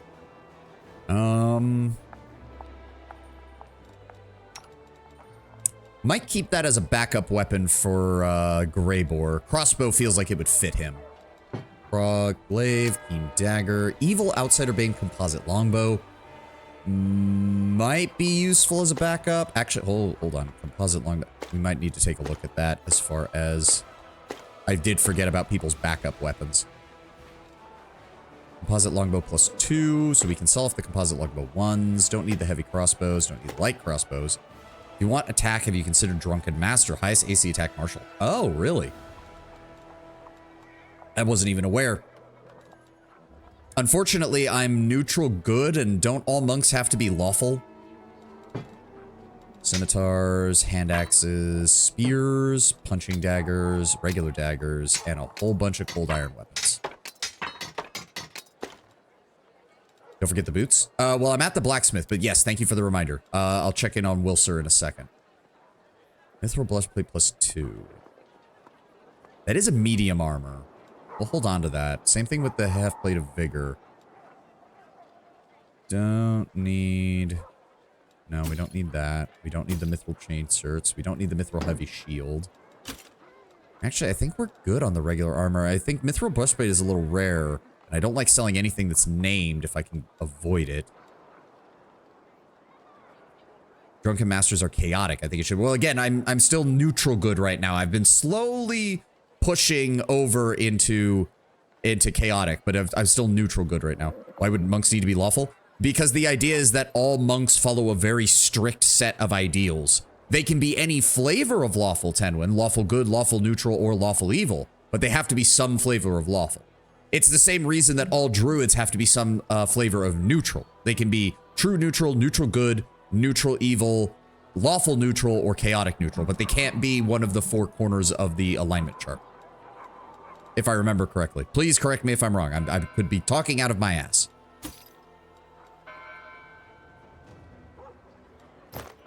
Don't need that. Don't need the heavy shield. Don't need the leather armors +2. We're good on those. Breastplate +1. Stud leather +1. Leather armor +1. Regular chainmail. Guess we can get rid of these. We don't. Do I really need this? I don't think I do. Just thought monks would be like true neutral.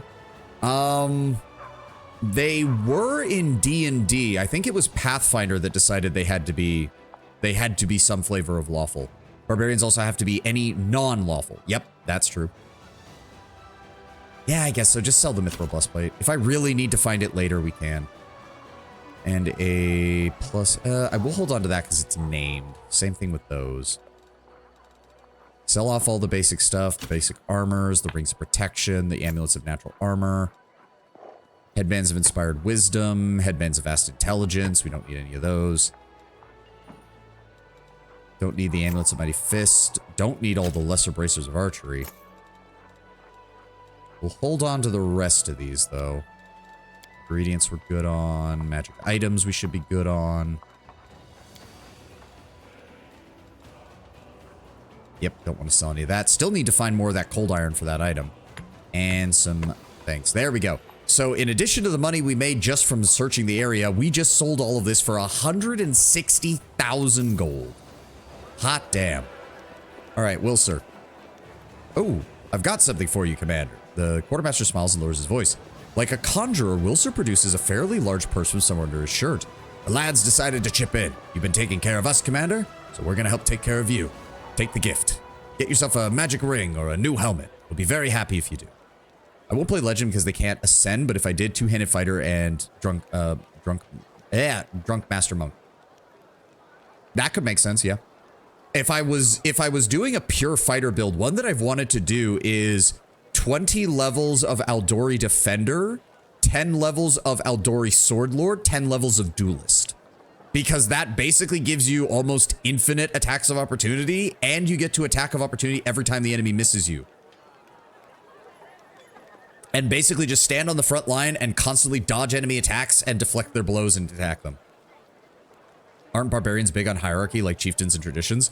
Depends. Because, okay, again, Tenwin, we're getting into the argument of the difference between lawful as in following secular laws and laws as in the universal concept of lawful.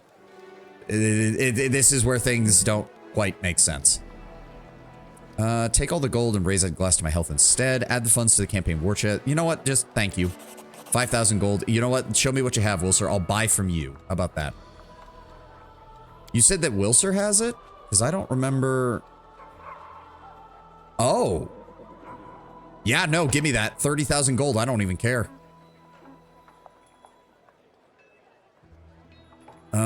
Belt of Mighty Constitution. Ooh. That would be nice. That would be really nice. What else does he have right now? Knight's Challenge, Marksman's Hat. Whenever they use a deadly aim feat, it provides an additional +2 bonus to attack rolls. Ooh. Wendu, you're usually using that, aren't you? What do you have in place of there? Ooh, the +4 bonus to initiative is nice on her, though, because it helps make sure that she goes first. I'll think about it. Clockwork Pendant, +10 bonus to movement speed. Slow and haste effects cast by the wearer. That might actually be good on me because I don't have any Swarmbane class is nice and all, but my energy attacks can already kind of handle that. And I have... Ooh, but I'd lose the +4 to dexterity, which is helping with my accuracy. And that would only get me... And I already have a +4 to constitution with this, so it's not like it's getting that much of a benefit. How can a dead enemy miss you? Look, Runner, I also just like the mental image of parrying the Demon Lord with the dueling sword and then counterattacking for an infinite damage. Like, I do this for the vibes, man. It's the same reason I like my kineticist. He's literally wielding a sword of pure fire and tossing artillery shells made of flame. Like, come on, I just like the idea. Ooh, 2 additional... Oh. These boots grant the wearer the ability to make 2 additional attacks of opportunity per round. That would be great on Greybore or Woljif, wouldn't it? And they're cheap, too. Yeah, give me those. I'll put those on Woljif. Marksman's hat does... She does have that, and she does get a bonus from both intelligence and charisma on some of her stuff. +2 competency bonus to AC attack and damage rolls against flying enemies. That wouldn't be the worst. Those count as bracers, right? I lose the luck bonus to AC and to saving throws. I'm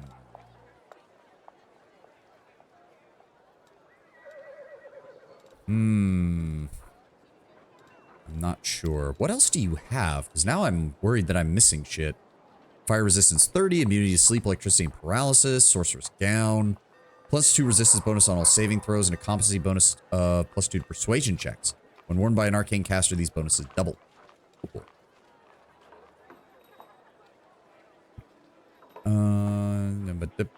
Rock of Nature. Medium armor breastplate. No. I don't suppose you have a better, like, buckler, light shield. No, he doesn't. I'm not seeing anything that would be really good. Not seeing anything that would be really good. Planar Hunter. 302,000? Okay, because it's got Outsider Bane to everything. Fair enough. Holy Speed Composite Longbow, or Shortbow, sorry. Black Dragon Fang. Searing Doom, Furyborn Child, Relentless Assault. That could be good. Elite Expertise. This +1 longbow grants its will to the effects of the point blank and precise feet shots. Oh. Okay. Longbow of the Cold Moon. Ceremonial Falcata. Double Jeopardy. Ruse. Blade Border. A lot of this stuff is stuff that I sold him. I do know that. Yeah, we're getting into stuff that's just default. Alright. Nothing else there. We got the boots. The question is, I would like that speed bonus to get me set up in position properly. Slow and haste spells cast by the wearer have their duration. Oh, okay, so that's more... That still would be better on someone like Nenio. That would be better on someone like Nenio. I have multiple OP Legends builds I might have to mod to try because sacrificing power is morally wrong. Spoken like a true Munchkin runner. Spoken like a true min-maxing Munchkin. I approve. I approve. No, we'll just go with this for right now. We'll just go with this for right now. There wasn't anything else I wanted to sell, right? No. You know, I'm gonna sell the Steady Finger. We just don't have anyone who can specialize in touch attacks, so it's really not that good.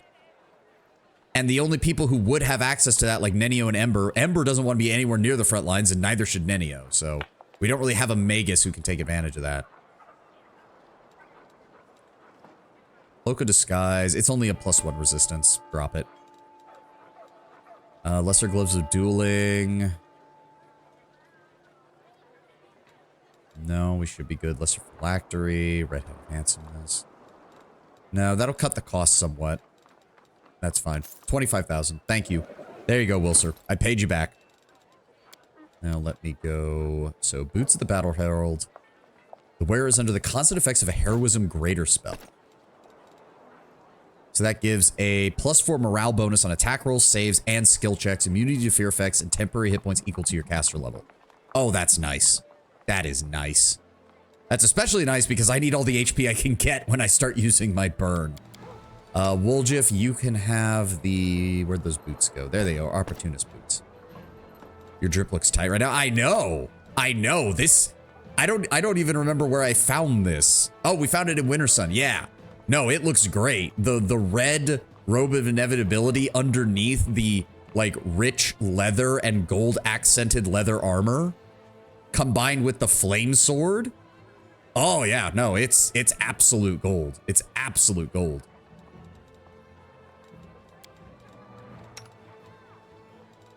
All right, let's get these people taken care of while we're here as well. Raybor, you get Slayer's Advance. Once per day, increase their movement speed by 30 feet. His movement does not provoke attacks of opportunity. At 17th level, you can do this twice per day. All right, let's go ahead and just grab your skills real fast. I'm wearing that armor too. It looks good. It looks good. Improve critical, precise shot. Dazzling display, critical focus, disarm. Didn't I? Yes, when an opponent that is dealt a sneak attack damage by a character with this ability is affected by a targeted dispel magic. So what we want to do is grab him dispel focus so that improves the chances of that happening. And then Woljif. We're grabbing more Eldritch Knight. That was what I wanted for him. Boom, boom, boom, boom. Could grab him Arcane Armor Training, but he doesn't actually have the ability to use any armor yet. What else have we got from him? So he did pick up Advanced Talents. He's got the Improved 2 Weapon Fighting. He's got Danger Sense 3. We could grab him some Improved Sneak Attack, I would think. That would be decent. Piranha Strike might also not be bad. He is using light weapons right now. Finished Winter Sun a day or 3 ago. Yeah, we just finished it up yesterday. Your sneak attack damage increases by 1d6. Your number of sneak attack dice cannot exceed half of your character level rounded up. So then he'd still want it. So why is it saying that you shouldn't get this? That doesn't make any sense. He's easily got room to do it. Hell, even if it's only going off of his Eldritch Scoundrich levels, he's got room to do it. So I don't see why this is a bad thing. Yeah, we're going with Accomplished Sneak Attacker. As for his spells, we want more buffs for him. And abilities to use stuff. What are we on? Level 4 spells? Yes. There's got Invisibility Greater, Dimension Door, Stone Skin, Protection from Energy. Check Drunken Master. Hold on. I've got other people to level up. We'll do it after Woljif. We'll do it after Woljif. Give me a second. Give me a second. What's a good large person? Ice Storm. Dealing 3d6 points of bludgeoning damage, 2d6 points of cold damage. Is there no saving throw? When the spell is cast for the remaining duration of the spell, heavy snow and sleet, creatures inside this area take a -4 penalty. Yeah, there's no saving throw. Okay, that's actually really good as just a... If he needs to deal damage at range, that's a... And it hits a 40-foot burst. Yeah, that's nice. And then the other one we'll grab for him... False Life is okay. Enervation. Enervation is good because, again, as long as he makes a touch attack, then he hits. And he can debuff with that, which I'm fine with. All right, who else have we got? Camellia. All right, let me take a look here. Oh, no, wait. She can't even look at it because monks are... Oh, there we... Oh, no, you're right. Drunken Master. They just have to... Oh, okay, so they have the same restrictions that barbarians do. They can be any alignment that isn't lawful. They're the opposite of the rest of the monks because all the other monks have to be some flavor of lawful. Drunken Master just has to be anything that isn't lawful.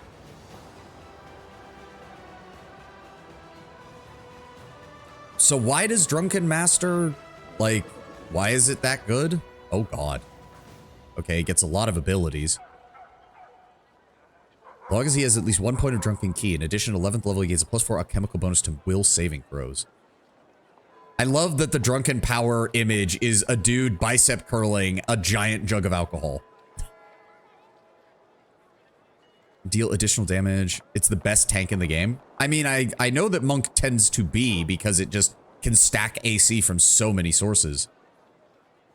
Improve based on the number of drunken key points he actually has. For every 2 points in his key pool, he gains a +1 alchemical bonus to attack rolls and a +1 alchemical bonus to AC, but takes a -1 penalty to intelligence. Oh, yeah, that'll do it. Oh my god. And yeah, if you... Oh, yeah, that's really good. So what improves your drunken key? Because a maximum number of drunken key points plus his wisdom modifier. Oh, okay. Yeah, that'll do it. That'll do it. So you take Drunken Master, and then if you go down like Mutagen Alchemist, or not Mutagen Alchemist, because they only buff physical stats, you need something that boosts wisdom. Legend would get you another 5 skill points to use on that, which is good.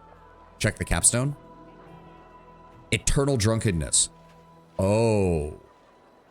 Oh my god. I have to read. The Drunken Master's body has been so thoroughly saturated in alcohol that his physiology is now permanently altered. He now generates and ferments his own intoxicating elixirs within his stomach. The monk is in a constant state of uncontrollable drunkenness, able to draw upon unlimited inner strength with enhanced combat instincts fueled by his eternal inebriation. The Drunken Master gains a +6 alchemical bonus to strength, dexterity, and constitution. And in addition, the maximum number of points he can have in his drunken key pool is increased by 6. That is ridiculous. I love it. Oh my god. That is so stupid. I love it. Oh, he has that yeast belly thing. No, Tenwin, more than that, he's learned to weaponize it. Okay, that's pretty good. That's pretty good. I don't think I have anyone who can fit that build in right now, but that is hilarious. All right, Camellia, where's the build I have for you? I've got it written down here. There it is. Level 13, Trickery, Perception. And then you want Improved Initiative for this level. That works, that works. Where's it at? Wait, there it is, Improved Initiative. She gets access to level 4, her next level spell. She gets Spirit Enhancement +4. That's good. No spells. Oh, I do need to... Oh, good. He's got another spell here. Let's go ahead and throw on Enervation. And what has he got? 2 things of Mirror Image, 2 things of Blur, 2 things of Sense of Vitals. Let's go with a See Invisibility. He's got Magic Missiles. Camellia got Greater Magic Weapon, Vitality, Restoration. Oh, she has Ice Storm too. That's a good, as I said, that's a good, they don't get any saves for that, so that's not bad. He's all good there. Ah, she has level 7. Firestorm and Prismatic Spray. Neither of those are very good. At least not for her. Every creature in the area is randomly struck by one or more beams. I think Prismatic Spray would be good. DMM plus a full BAB with True Seeing and Echolocation does not miss or get hit. Okay, yeah, that does sound pretty cool. That does sound pretty cool, not gonna lie. Umbral Strike. Ignores concealment, but not total concealment. 1d6 points of damage per caster level. Half of this damage is cold damage, the other half is negative energy. The Bolt's shadow expands and covers the target, rendering them blind for the duration of the spell. A successful Fortitude save will have the damage and negate the blind condition. Okay. Oh, Ice Body. 1 minute per level. Immunity to cold, vulnerability to fire, damage reduction 5. You are immune to ability score damage, blindness, critical hits, disease, drowning, electricity, poison, stunning, and all spells or attacks that affect your physiology or respiration because you no longer have physiology or respiration while this spell is in effect. You cannot drink, cannot use potions. Okay, good to know. That's actually sounds like it would be really decent for her as a frontliner. We're going to put that on. And then for her Spirit Magic slot, we will grab Prismatic Spray. Oh, you have access to level 4 spells now. Animal Growth, Aspect of the Wolf. That's personal, though, so it's not going to help her. Well, actually, +4 enhancement bonus to Strength is not the worst for her. This spell functions as entangle, except the plants latch onto the target to drain away their vitality. Any creature that fails to save to avoid being entangled or fails to check to break free takes 1d2 points of constitution damage. Okay. Blessing of the Salamander, 1 round per level. When you cast this on a creature, its skin turns slick and clammy and begins to regenerate damage. While under the effects of the spell, the creature gains fast healing 5. So right now she's a caster level 10, so that's technically a great way to heal like 50 hit points. But for a level 4 spell, it's not that great. Let's go with freedom of movement. Enemies only focus on your tank unless it's a cutscene encounter, then it's your MC. Yes, I've noticed. To be fair, it's not just cutscene encounters. There's also a couple of them where if you trigger the fight normally, there's sometimes just a chance that the entire enemy party focuses in on your character. I've had it happen a couple of times, even though I've had other people in front of me. It doesn't happen every time, but it has happened, and it's annoying as hell. Social, let's get you another restoration because we can never have too many of those. Level 7. Restoration greater, holy word. Any non-good creature within the area of the holy word is affected as follows. If the creature's hit dice is up to your caster level -10, it is killed, paralyzed, and blinded. Oh, wow. If you were playing an angel with the combined spellbook, that means you could just potentially kill things that are up to level 20. Hot damn.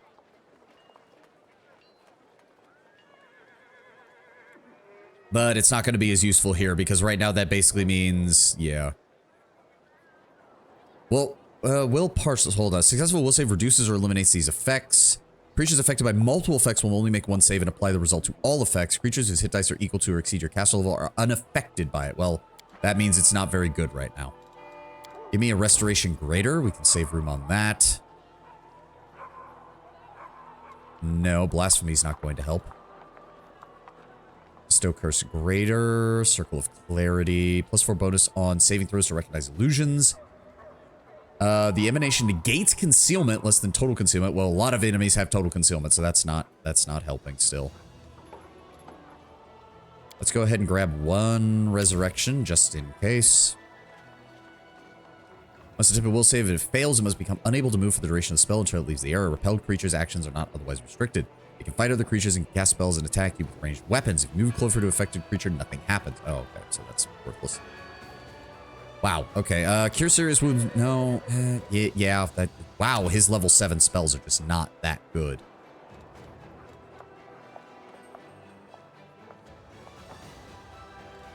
Yeah, his level 7 spells are just not that good. I use Demoralize on my pet tank to initiate, then use AoEs to wipe. That makes sense. Okay, nobody else spellcasting-wise I have to deal with right now. What else was there that I needed to do? Sela, let's get you leveled up. Paladin, level 13. And we are dealing with... She's already got that, so... What else do we need? What's the next one? Blind fight to get around concealment. Did you get wall yet? For the kineticist? No, I actually did not. Alright, now let's take a... Because right now I have... Let me see here. I have extended range, kinetic blade, blade rush, torrent, unraveling infusion, which I need to get for dispel magic, detonation, and then I know that I also need pure flame infusion, and then I guess wall would probably be my last one. Spellbook. And she did get another one of these, so we'll grab another challenge evil. And as for her level 4... Crusader's Edge is just a straight damage bonus. Eagle Soul. Sacred bonus to AC. Sacred bonus to Strength. Yeah, that's probably a good one. 1 round per level. Just gotta be careful with that because it does not last long. Alright, Ember. Level 13. I don't think you had too much I had to worry about here. Let me see here. Ember, you're level 13. Heightened magic. Right. There we go. And then they suggest for her level 4 spells. That's where we're on, level 4. She's already got Crushing Despair. She's already got that.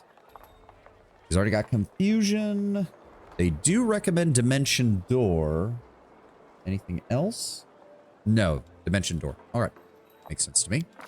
For level 5 spells, Hold, Mind Fog, Cave Fangs, and Feeble. Hold Monster, Feeble Mind, Cave Fangs. That's that one.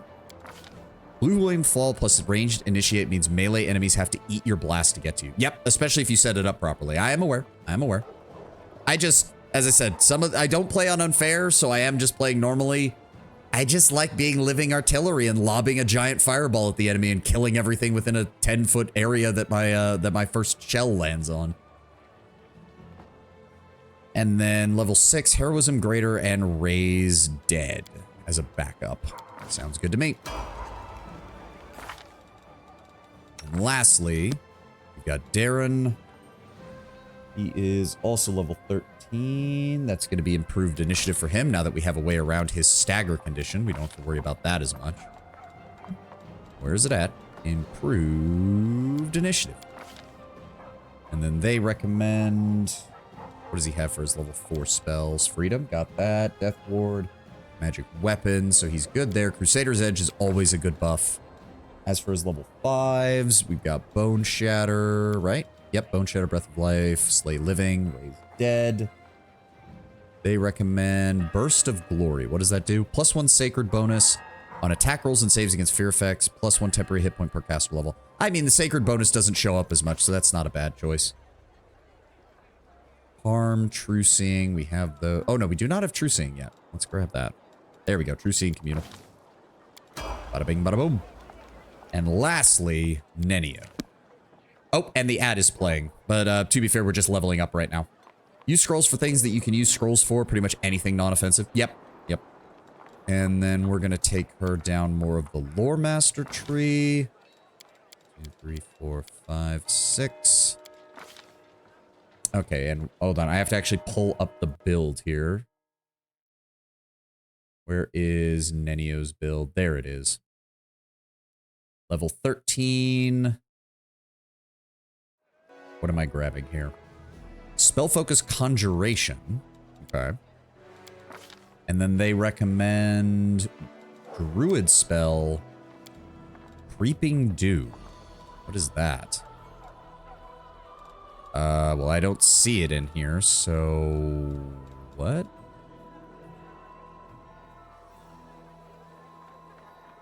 No, I don't see a Creeping Doom spell. What are you talking about, guide? I don't see it in here at all. No? What? Level 13, Druid Creeping Doom. That's... weird. Is it under Cleric spell, maybe? Because they're in order. They're in... No, there's nothing there either. What the hell? Did I... No, I followed the build guide. I don't even know what it's asking for here, then. Huh.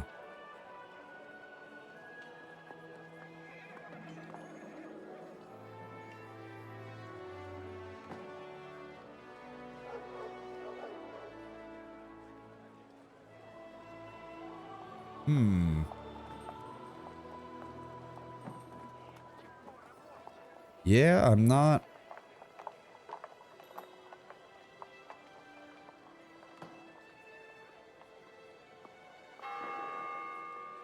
Yep, someone even pointed out at the very bottom of the page, you can't take Creeping Doom at level 13. Okay, that's a bit weird. What's the other choices here, then? They recommend... Combat Feat, Improved Critical Ray, which does make sense. Ray spells tend to be the best anyways. We'll come back and get the Creeping Doom, I guess, later and see if we can grab that. So, what is that under? Combat Feat, Improved Critical Ray.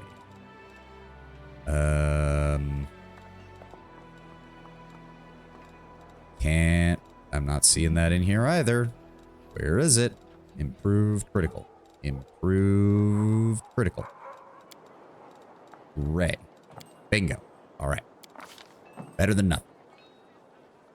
And, oh, just give me a second. I can't see the chat while I'm looking at... I had to pull up the build on another page. So just give me one moment and I'll be right back with you guys.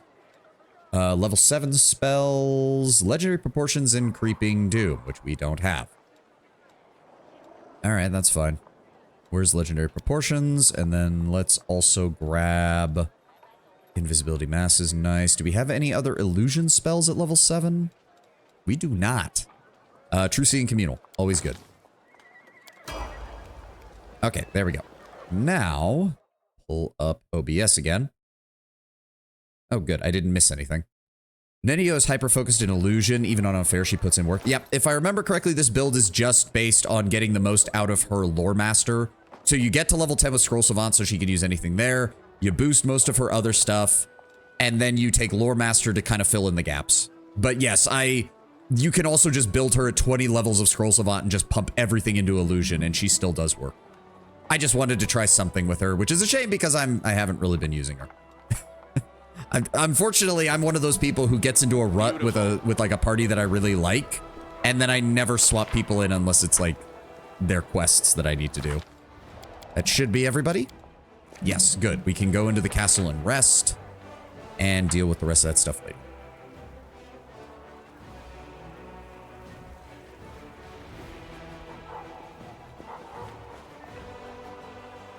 I forgot to refill my water during the ad break, but that's on me. The less you use Nenio, the better. I forgot you don't like her too much, Devin. Here we go. I don't mind Nenio. It's her quests that are the problem with the stupid puzzles. That's the problem. Nothing from Regil, nothing from Irabeth, nothing from Early Sunset. Nothing from Ivu. Do you actually say anything else? No. Irabeth, have you made this golem an officer, or is it just standing here for no reason? There's a reason it's standing in plain view. If anyone tries to steal it, I'll see them. I may not be thrilled having to drag this fortune along with us, but it is my duty to protect the treasury. This fortress is the safest place in the area. I am happy to be of service. May shell and brighten and vivify your day. Yeah, sure. Somebody has to be unnaturally happy around here. I guess it may as well be the golem.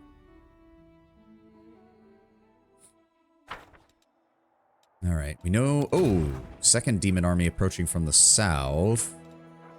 Headhunters, succubi, and more headhunters. Wouldn't really say that's an army so much as it is like a attack force. We still need to get enough resources to get this handled. Logistics reform. Okay, so we need to work on that.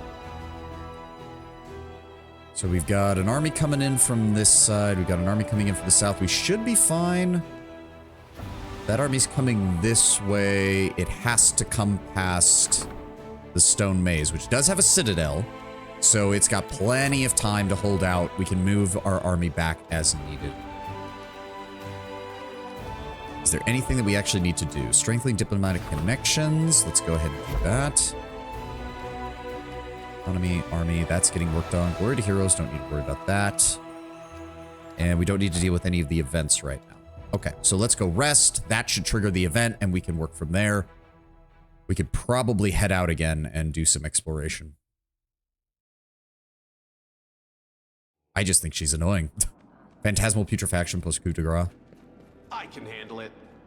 Yeah, the phantasmal putrefaction and phantasmal web is why I prioritize those shadow demon votaries, because every time they show up, they just get both of those spells off, and it's annoying. It's not even like overly painful. It's just annoying. You really have faith in me, Sela. But why? You're a paladin. Can't you sense the evil in my heart? You don't have to be without sin to be good, sister. And to start on the path to atonement, you first need to admit that you have something to atone for. I'm about to say, Arushale, are you really asking Sela why she's being almost hopelessly optimistic about your condition? That's literally her default state about everything. Oh, I guess we're gonna have to skip another day before the event fires. Right, we should also... Don't need this. Don't need this right now. We'll take a look at that later. Don't need these. We'll hold on to these, because these are relatively lightweight. We don't have to worry too much about them. And we should be good. All right.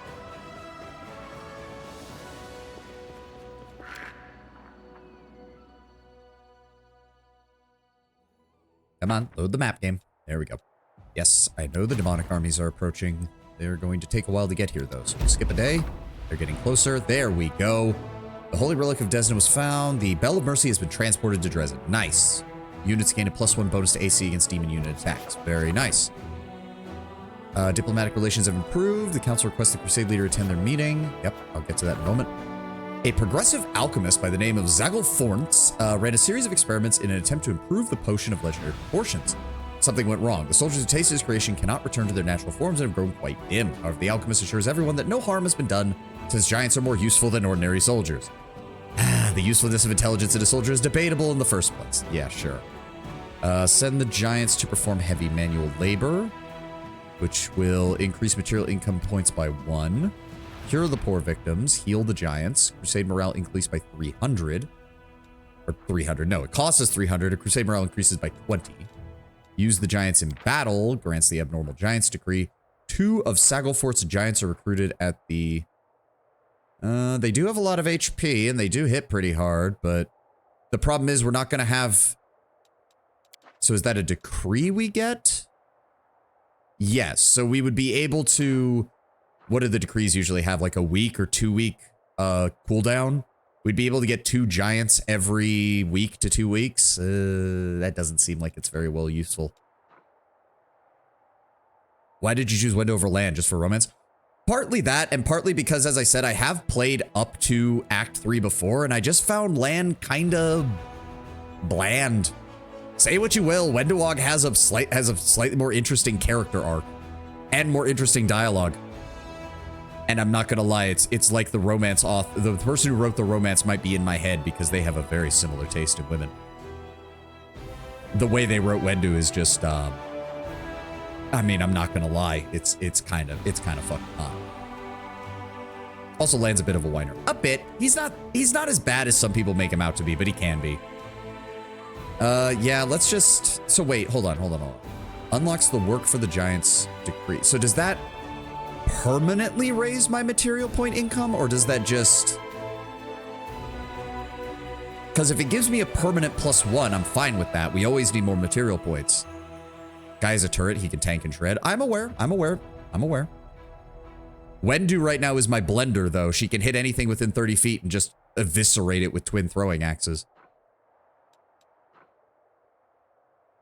Yeah, let's go with the heavy labor. Let's go with the heavy labor. The giants are ideal candidates for heavy labor. For example, their contribution will be invaluable in the efforts to clear the bed of the West Selland River. Their efforts will make supply deliveries from Canabras easier, and the alchemist has strongly endorsed this decision. So I'm assuming, did that actually raise it, or do we have to... Development, economy... I'm going to assume that that just did it. Okay.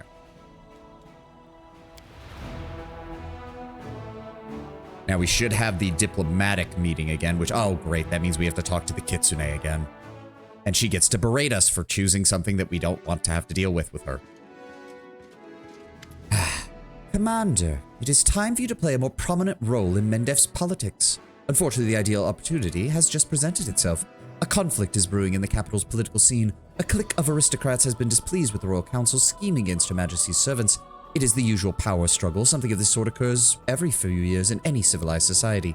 Your entrance upon the political stage is long overdue. Given that your opinion in Mendev is astoundingly well respected, the Royal Council has decided to make use of it. They are expecting you to denounce publicly the nobles' attempts to challenge their rule. Duel can also probably be solo most trash mob encounters. I mean, so can Wendu. I suggest we publicly address Her Majesty and claim that we're being drawn into the intrigue. Let the Queen know that we're loyal only to her, and not to any of her servants or subjects. It sounds like we're not the only ones bored of the Royal Council. I say we support the disgruntled nobles, and my cousin Galfrey's advisors will have too much on their plate to worry about us. Oh, both the Council and the aristocrats want us to stop supporting their opponent, right? Just get a payoff from both of them for not messing with their business. That way we come out with a little something something, and we don't ruffle anyone's feathers. Why am I being pulled into Mendev's intrigues? You are part of those intrigues whether you wish it or not. Political influence is an unavoidable part of your position, I'm afraid. In the hands of Mendev, you're a priceless tool, and the Royal Council won't pass up a single opportunity to use you for the good of the nation. By gaining the support of the High Priest of Nerosian Commander, you demonstrated to have keen political insight. This step has made it clear to the capital that you are worth having as an ally. Let us see what the council has to say. I do hope that everyone in this room is aware of the potential benefits of a good relationship with the Royal Council. Lady Kenobi, you literally just heard all 3 of them disagree with you. They don't. You think you would have figured this out by now. I mean, you invited Darren to be on this council. You are aware that he purposely does shit just to fuck with Galfrey, right?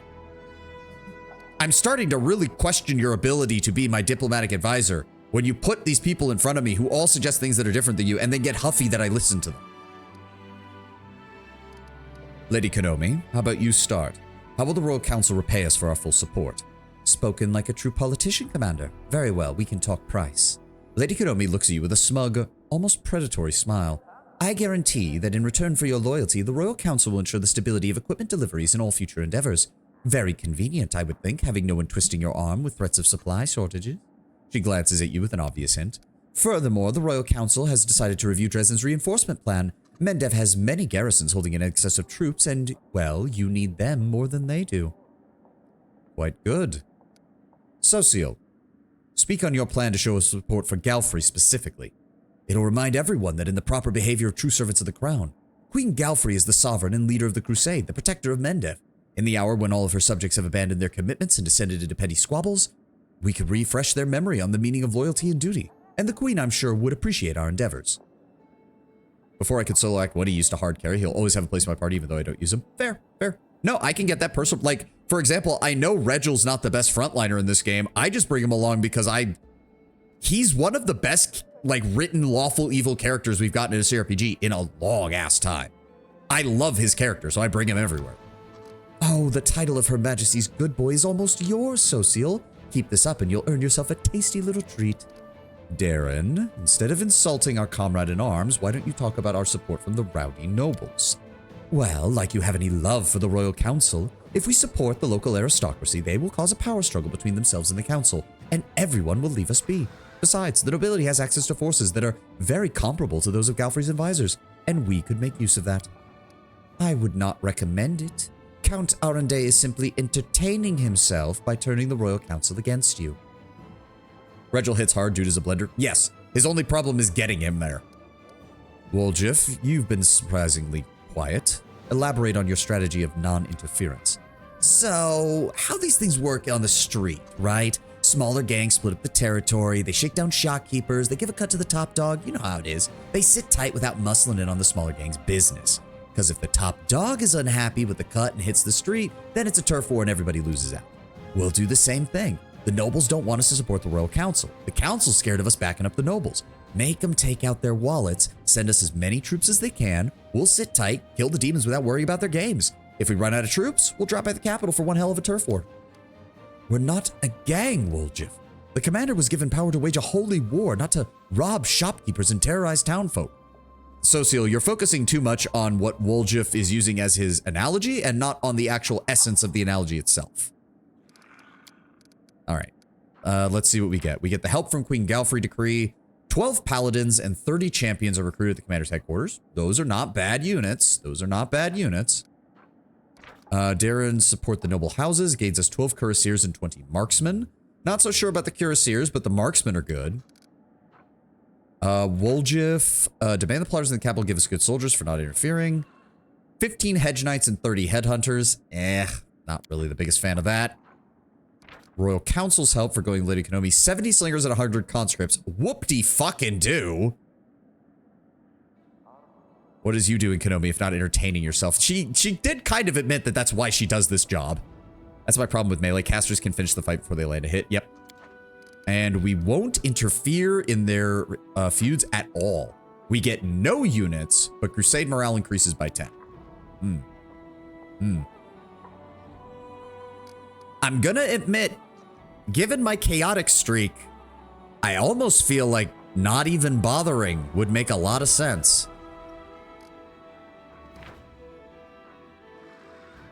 But this does give me the best combination of units. We do need champions as a backup for our infantry, and the paladins make for a solid cavalry force that I would really like to get access to more of.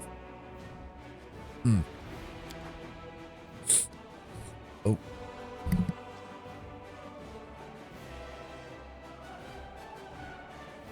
Sorry, had to clear my throat there for a second. Turned off the mic. See, that's the thing. It's like the Royal Council's help is worth jack shit. Difficulty? No, I mean, not in the game. I had to turn off my mic for a second to clear my throat. I didn't want you guys to listen to me nearly hacking up a loogie.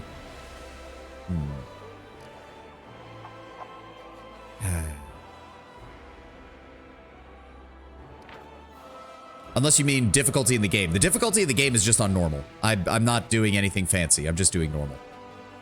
Yeah, sorry. It took me a second to realize what you were saying. We're just on normal.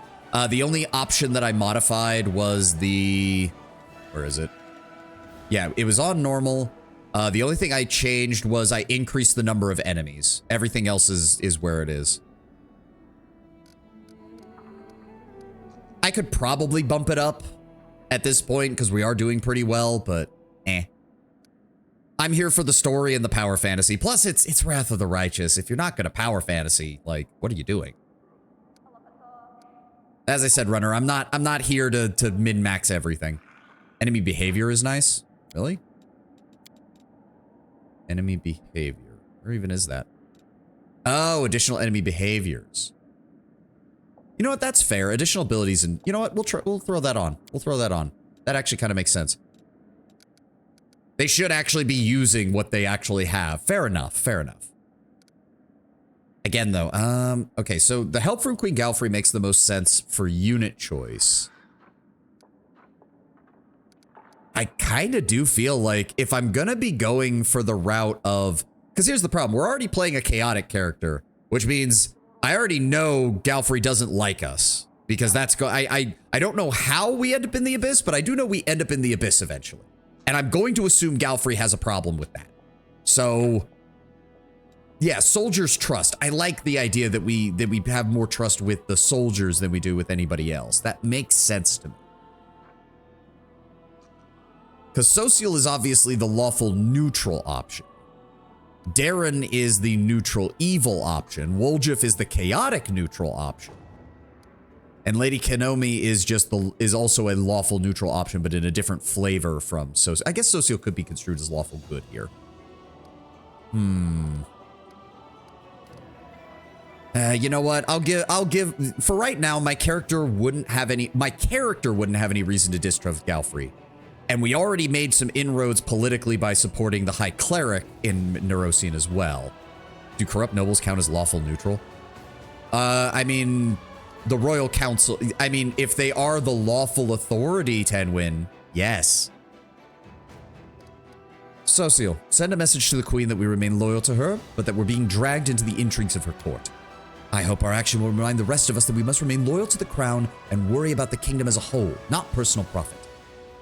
This meeting is adjourned, then. I'm certain the crusade will require another decision from the council. Before that happens, Commander, I ask that you consider whether or not it's worth losing the Royal Council as an ally. I don't give a shit about what you say, Kenomi. You've even admitted you don't know how to run a war, so shut up. Beautiful. All right, that taken care of, we can head back out onto the road. Because I don't think we have anything else. Oh, hold on. There. Midnight Isles, we're still working on that. Price of Knowledge. Oh, right, the half-elven woman. Do we have anybody in town who might know about that? Krennic, maybe? The kobold? There's got to be somebody. Let's see what we can do. I choose the land option. Well, unfortunately, I don't have land with me, so... No land, no choice. Sorry. What do we have around here? I'm surprised I still haven't found any more storyteller notes. Oh. Oh, did I? Hand over the bloodstained page. I found this in the Molten Scar. The storyteller cringes and puts his hand on the bloodstained page. His face contorts into a painful grimace and his voice trembles with terror. No, he is here again. A trembling, grating voice, horrific semblance of a face. Monstrous appearance, myriad insects forming a body. 2 arms, 2 legs, he touches me. Disgusting creatures attacking my flesh, covering me. They're eating me. They were hungry. They will devour everything except my eyes and tongue so that I can see this damn page, so that I can translate the runes written in a long-forgotten elven language. I translate. It hurts. I tried to lie to him. I changed the translation, but he saw through my lie. He got angry.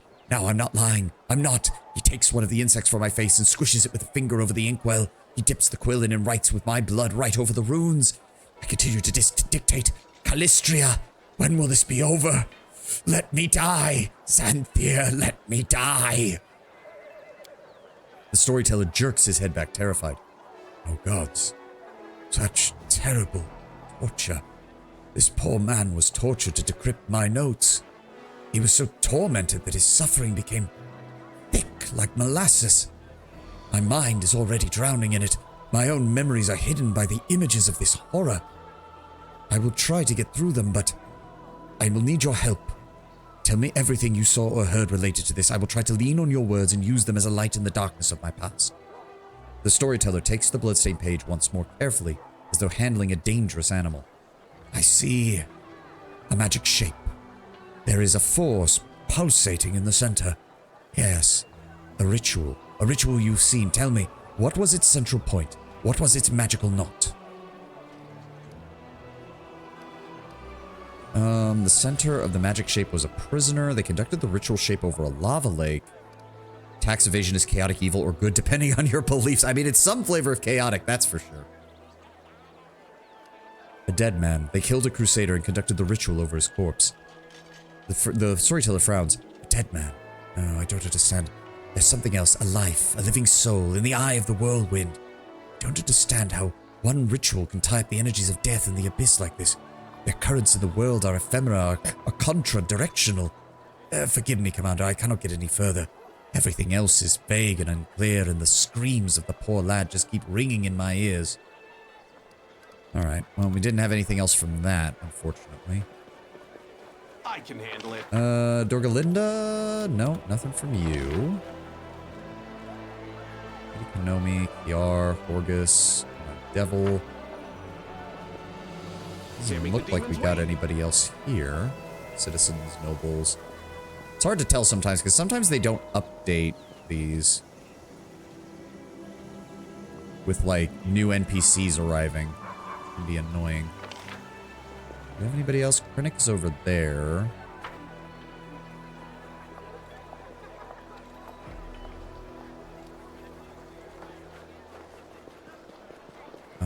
Have you guys gotten anything new in by any chance?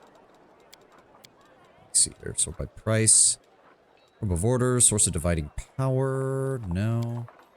Living Flame. No. Bracers grant the wearer a +3 enhancement bonus on attack and damage rolls whenever the wearer is polymorphed. Ooh.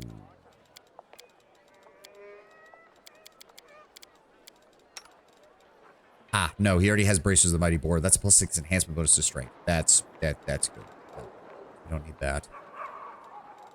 Okay. And what about you, Jewelry Trader? What do you have? What do you have, my friend? Bracers of Armor +5. Oh, Amulet of Mighty Fist. That actually... He does have a +2. 36,000 just to get one more. No, that's not actually worth it. That's actually not worth it, no. Oh! These goggles allow the wearer to take 20 on their next Dispel magic check attempt once per day. They also grant a +1 bonus to caster level checks made to overcome spell resistance. I need that for me. And that's an eyewear slot, which is perfect. Give me that. Where is it? Where is it? Where is it? Okay, we are going to turn that off, though, because it ruins the drip. There we go. There we go. So now, and I can use that with my Unraveling Infusion, so if I really need to remove a buff from somebody, we can do it. Nice. Wait a second. This house is enterable? Have I gone in here? Yes. Yes, I have. I've been in here. Took me a little bit to remember that. Here we go. Who else is around here? Camellia, do you have anything to say? No, you don't. Krennic, there you are. Oh? Krennic greets you with a reserved gesture and asks you in a confidential whisper, do you believe that kobolds possess a sixth sense? Let's say I do. Inhaling loudly through his nostril, Krennic nods. That is good, because I have a highly developed sixth sense. and I sense big, big trouble ahead. Stay alert. With age, I've learned to discern all shadows of impending trouble. Right now, it smells like the worst kind of calamity. An unexpected one. It's like waking up in your house, going into your basement and finding a demon sitting there. That's unexpected, right? Hard to decide what to do in a situation like that. What would you do? Well, I'd go down into the basement and have a nice chat. Figure out where it came from, who knows? Maybe I'll find a second demon sitting in my closet. You'd have a nice chat, eh? That's a good answer. I like it. I would have a chat too. If trouble arises in an unexpected place, you don't rush off to deal with the fallout. You'd better ask yourself, where did it come from in the first place?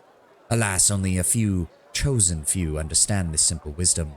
Most have a nasty habit of throwing themselves into a fight against the symptoms of a problem, rather than looking for the source. Greater Magic Fang and Magic Weapon Greater take care of weapon enchantment. I know, but I don't necessarily like having to bring somebody around just to cast those. Interesting. That's all you got to say right now, Krennic? Alright, alright. You got me a little bit worried about that. Okay. Oh, I passed right by Darren. No, still nothing from you, Darren? Alright, alright. It doesn't seem like there's... I don't know who I would talk to. Sir Garms, Exotic Weapon Provider, Wooljiff. I don't know who would know more about that half-elven woman. We've got no info at all about it. What is this? Oh, it's talking about Ember. Wait to see how things unfold. Right. Finian's Awakening. Middle game, Pursuit of the Pass. You don't like buffing, a lot of people don't. I mean, I don't mind it to a certain extent, but like when I played Kingmaker Runner, I had a craft item mod on, so I was able to do things like, oh wow, this weapon has a really cool effect, but it's only a +1 enchantment bonus. I'll just pay to upgrade it to a +4 or +5 by the end of the game. I did that with a lot of my gear. It also makes things a hell of a lot easier. For example, displacement and mirror image are better for tanking than pretty much any amount of AC you can get short of like stacking AC to like 60 or 70. So what did I do with Valerie as my frontliner? I made her a solid tank, and then I crafted her a set of items that let her cast displacement and mirror image on herself. Bada bing, bada boom. She could now tank perfectly fine without me having to make her into a fighter 3, monk 4, bullshit combination of classes that make absolutely no fucking sense outside of min-maxing. I can handle it. Show me your wares. Do you have anything for me, One-Eyed Devil? You do have the Haramaki. Might want to consider getting that for a spellcaster at some point. It does occur to me. Ivu. What is your armor right now? Chain Shirt Party. And that is exactly the same. Okay. Can't make the demons Sociel wait. has Magic Weapon Greater. I know. Been to the Jewelry Artisan. Yeah, there's nobody who knows anything about this woman. I don't know.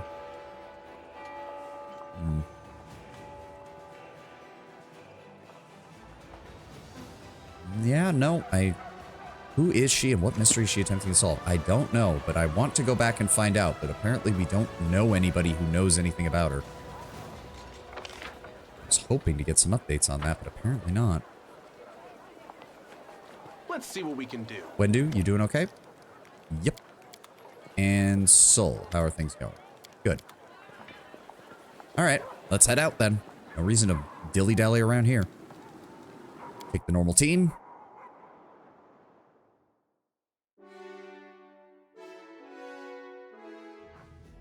Okay, we have to go deal with the Follow the Call to Soul. We still haven't finished the Temple of Good Hunt because the guy is cursed. What do we have still? Oh, we could go to Core of the Riddle, which I kind of don't want to have to do. I kind of wish Stone Maze was like up here. Yeah, so learn the identity of Mad Half-Elf Woman. Because at least this fortress is blocking like this route. So any army that comes from this direction near the Ivory Sanctum is going to have to come through Treason. Any army that comes this way is eventually either going to run right up to Dresden or come up to the Keeper's Canyon. Which is why I kind of wish that Gloomy Gorge was just like right here. but yeah, there's nothing I can do about that. Speaking of which, you guys are here. Let's just go ahead and deal with that, shall we? Also, do we have any... No, we have not received our update yet for that. That's fine. Let's go deal with them. Nope. The enemy has arrived. The enemy immediately tries to run away. I mostly say to people one class casters suffer from too many dips. I know, but like when you look at some of the guides for like martial builds, especially if you go back to Kingmaker, like the mythic paths do help a bit where you don't see that as much in Wrath. But if you go back to like the min-maxed unfair builds for melee characters in Kingmaker, it's insane shit. Like 3 levels of Monk Scaled Fist, 4 levels of Fighter, 3 levels of Alchemist Vivisectionist, yada, yada, yada. It's insane, and I hate it. I really hate it. Let them flee, auto wins the battle. Why would I want that? I just want them to die. We're killing the demons. This is non-negotiable. Vaporize the incubi. Get them. Get them. Summon up the dogs. How far can you move? Not very. Prep the Hell Knights. Prep the clerics. Prep the dogs. Oh no, he ran forward. Whatever will we do? And they're dead. It's a quality of life. I know, but I like... I don't know. I'm very good with my theater of the mind's eye kind of thing, my imagination. I just like playing them out because I like to imagine, you know, 200 cultists charging across the field only to be met by a hail of pinpoint precise arrow shots from 137 sharpshooters taking out each individual cultist with a singular bow shot. The Brimarax running across the field only to be met by a hail of arrows. The Incubi suddenly being eviscerated by a huge mass of artillery fireballs thrown from the back line. Like, I like the spectacle of it. What can I say? I like the spectacle of it. We have another army coming this way, so we need to start making our way to Stone Maze. We'll get there tomorrow. Good. As for my party... Oh, right. Didn't they want me to come to Chili Creek and pick something up? They did, didn't they? Carcass of an unknown creature. Did we do that? Yeah, I guess we did. Huh. We did everything else down here? All this is explored, right? Yeah. Yeah, it is. All right. Oh, great. It's going to take us like a day and a half just to get down here. Ugh. All right. Make sure our army moves. They're coming this way. Just come down here. They'll get to us by tomorrow. There we go. You spotted the enemies. All right. Random encounters. Let's kill some shit for free loot. What have we got? Oh, and Socio, get on your mount, please. Is resolute. Thank you. Oh, plagued wolves, ghoul creepers. Ooh, fancy. Can I... Oh, they're just out of range of each other. Like, barely. Oh, that's annoying. Well, go for the wolf and the creeper because these guys usually have improved evasion, so I don't want both of them surviving. I would like to at least kill one thing. And kaboom. Goodbye. Prepare yourself. Regil, just run. Oh, it doesn't even let you charge. That's Olbrig, can you charge? No, it's not gonna let you do it either. Wang. Sociel, just move up. Wendu. Swing. Yep, there's more of them. There's more of them. Where are they at? Where are they at? You know what? Just delay. They're gonna get their turn. Just delay. Where are they at? Come on, game. They're ghouls. They're gonna... I know they have high initiative because they always seem to get high reflex saves. So where are they?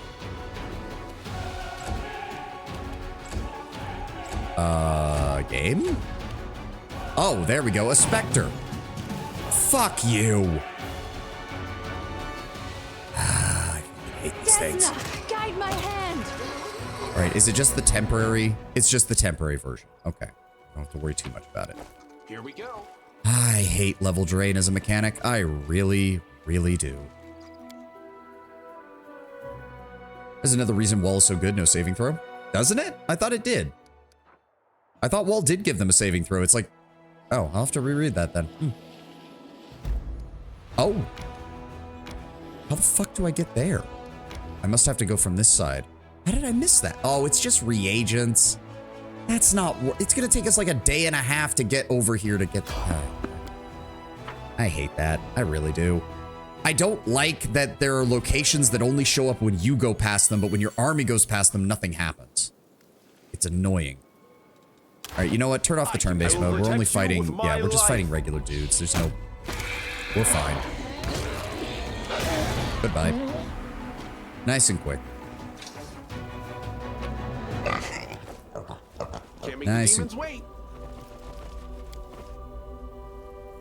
We might be the Lord Commander of the 5th Crusade, but hey, we're still clearing out random shit in the wilderness. Oh. The enemy army has arrived. Oh, well, guess what? They're all going to die.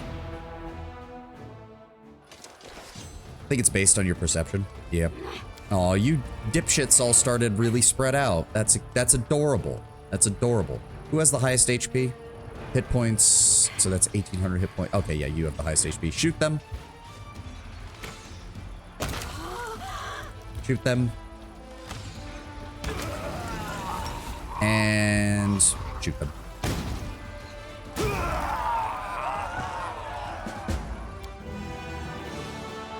I love my army, just raining death upon the enemy when they try to get close. I wonder if there's a way... There's probably stuff down here. I'm thinking we should try to clear out this demon army. The undead, and get that broken phylactery. Yeah. It's gonna take us a while to get down here, but that's fine. Now that there's no demon armies heading our way, probably a good idea. Oh, material points. Can we... Oh, I can't. I have to go back to town. I have to go back to Dresden in order to tell them to start working on that. Oh, no, I don't. Okay, good. Work for the Giants. There we go. Issue the decree. Army. Aid from Queen Galfrey. Requires 7 days to solve. Requires 2,000 finance points. We should have more than enough. Oh, yeah. We got more than enough finance points. Glory to Heroes, the Fates, Development. Of course, it's the logistics. And I need 500? What is that, another 2 days? Yeah, another 2 days. I really need to get those bastions up and running so we can start setting up teleportation points. So it'll be easier to move through this bloody map. Alright. They asked me to swing by Chili Creek to pick something up. I'm here. What do you want, game? Beautiful. You can buy resources. I know, but I'm trying not to waste money on that. It can be a bit of a waste if you do it too much. I need to recover my strength. It's not a wolf that howls in the night. It is not a bittern that cries in the fen. The fishermen sway slowly from side to side as they sing a mournful dirge. A woman, her face red and swollen from weeping, lifts a small doll made of grass and seaweed above her head, tying it to a branch with a light blue ribbon. It is not the falling rain that blinds my sight. It is the grief of a broken and bleeding heart. What happened? Shush! Quiet! What's happening is that Lavona's son died 2 days ago. Her eldest, of course. We're commemorating the child. How did he die? You want to know how he died? She begged him not to get close to the water, told him so many times to stay on the shore. He was the firstborn, you know. He never listened to his mother. He went swimming, got a leg cramp, and... What more is there to say? No one can cheat the river. What does the doll mean? The doll represents the person who died. That's what it means. When someone dies, we hang a doll here in their memory. It's the place where we mourn our dead. And others bury their dead in the ground or keep their ashes in urns, but our dead sleep at the bottom of the river. The river always claims her own, you know. Child or old man, it doesn't matter. Every one of us will drink of the ice water someday. See the white shores of the icy rill? That's not sand. That is the dried bones of our ancestors, and one day we will join them too. What is so special about firstborns? Why did you mention that? Too curious for your own good. The people are in mourning. They're not here to answer all of your questions. They're here to grieve. Go on and leave us in peace. Fine. My condolences. Thank you. But still, it's best if you move along. This is a gathering of friends and family, and you're an unfamiliar face. You won't bring much comfort. I do it a lot. Nice to have not to worry about my army. Some things aren't worth buying, so I usually have a lot of gold. I know, I'll probably regret it by the end, but Let's see what we can do. it's just one of my things. I hoard resources naturally. Something demon. I mean, we'll see. I don't know where this story of this village goes because I've never gotten through the whole thing. Sure now. How you doing, buddy? The priest appears to be lost in thought. His face is troubled, but his eyes light up when he sees you. Oh, hello. The villagers are performing some kind of ritual out there on the outskirts. They were singing. Yes, I noticed. The priest nods gloomily. At least I now understand the way the dolls are put in the trees. Each one represents a dead person, their bodies lost to the waters of the river. If it's tied with a gray ribbon, the person died on land and their remains were sent downstream in the boat. Dark blue is for those who drowned, and light blue is... It's used to signify the drowning of a firstborn, an elder child. And there are a frightening number of light blue ribbons found in those branches. The Way of the Dragon. Hey, you should have seen my Kingmaker playthrough runner. It was a lawful evil dragon disciple. My character was completely down for all of that. Just hoarding resources and building up his kingdom. Because that was the thing. That was how I justified lawful evil, but occasionally some of the good moral choices was my dragon disciple saw his kingdom as an extension of his horde. And thus, the best way to grow his horde was to have a powerful kingdom. You were milquetoast lawful evil. I, at the very least, tried to find ways to justify options that the game writers claimed were only good, but in a lawful evil mindset. That's all. There does seem to be something strange going on here. You don't have to tell me, Commander. Take the people who are performing that memorial service of the drowned boy example. When they discovered he drowned, they just shrugged. He was a firstborn, they said, and that was that. It was like they expected it. There was no surprise, no sense of bewilderment, no deep grief. Just a sad resignation. It all seems so strange. Power is power, money buys power. I mean, he was ruling a country and he certainly felt that way. I can handle it. There we are, Markle and Melissa. Look, the commander's back. Welcome. Please, stay as long as you need. You said your village had taken a collection to aid the army? Right you are, and here it is, like I said. Go ahead, take it. We're just glad to help in any way we can. All right, that gave us some diplomacy experience points. Good. How are things going here? Things haven't been the best of late. The widow Livona lost her oldest son the other day, drowned. She told him not to get too close to the river, but when have children ever listened to their mothers? If the Iceril wants something, she'll get it sooner or later. That's a fact. Boy was a firstborn after all. She does love firstborns, our river. Loves them to death. Oh, now, enough with the horrible talk. I'm a firstborn too, and I'm still fine, alive, and kicking. What kind of ritual's going on in that grove by the outskirts? The villagers? Oh, the ones singing songs. That's not a ritual. They're holding a memorial service. We don't bury our dead underground. We put them in boats and release them into the river. Of our mother, Iceril. That's only when someone dies on land. When the river takes someone, well, there's no body to put in the boat. So people sing songs in their memory and leave little dolls out in the trees. May you defeat all your enemies and you're always welcome. Can't make the demons wait. Alright, so that did give us some experience points. It's obvious that they're building to something going on here. We've got the classic small village out in the middle of nowhere, weird customs. They don't seem overly hostile, though, so I do have to wonder what's going on with the river.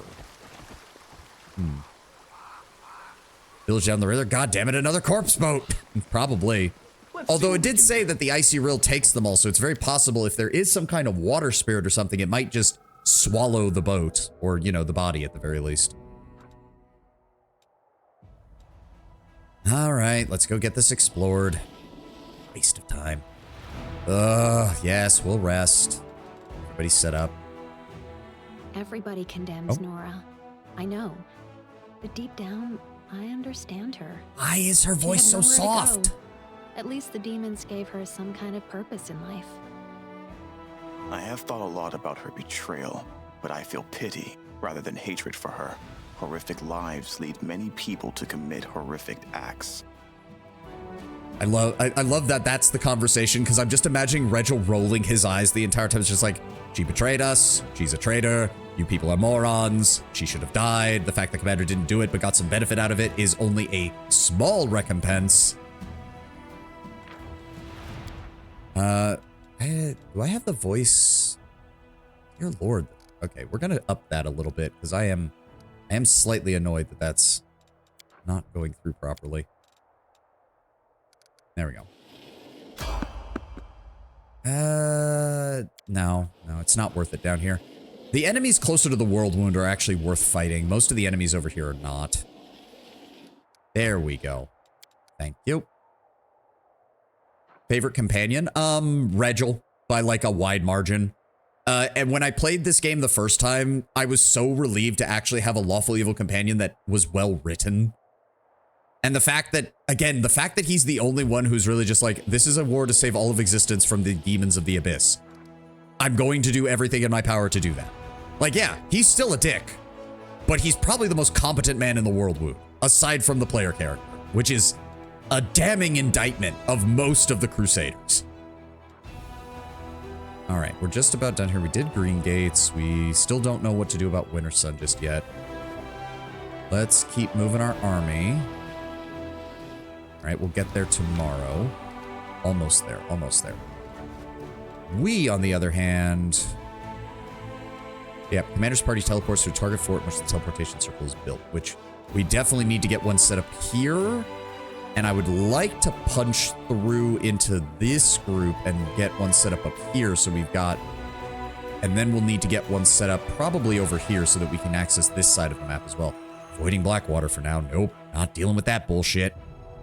The wound probably poisoned the brain. You're probably not wrong. That's the worst part, Runner, is like, it does seem to eventually always happen, doesn't it? I guess we should head up here and start working our way towards the Ivory Sanctum. Or we can head this way and grab some of these reagents and see what else is over here. Again, I don't know what lines of this I've been on myself and which ones my army has been on. I don't like that about the map. I also don't like that this isn't filled in. We're just going to go up here and do that. Fine, begin resting. All we've done is rest. Even Regil's kind of stupid. He can be. A clan is the only true strength there is. In a clan, everyone stands together. What you have is no clan.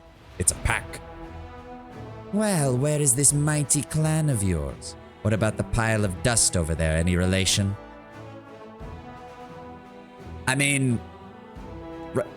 Ulbrig, you're not wrong, but you're comparing apples to oranges as far as mindsets go. I also need to get more construction in some of these places where I can rest without building up corruption. Oh, good. New troops have arrived. Perfect. Let's get you guys recruited. Stand you up there. Then we're going to grab some marksmen. Grab some more Hound Masters. Grab me... Ooh, yes, more Hell Knights. Yo. Oh, I could delay having them show up down here. I would really... No. Where's my main arm? There it is. All right. Quick save.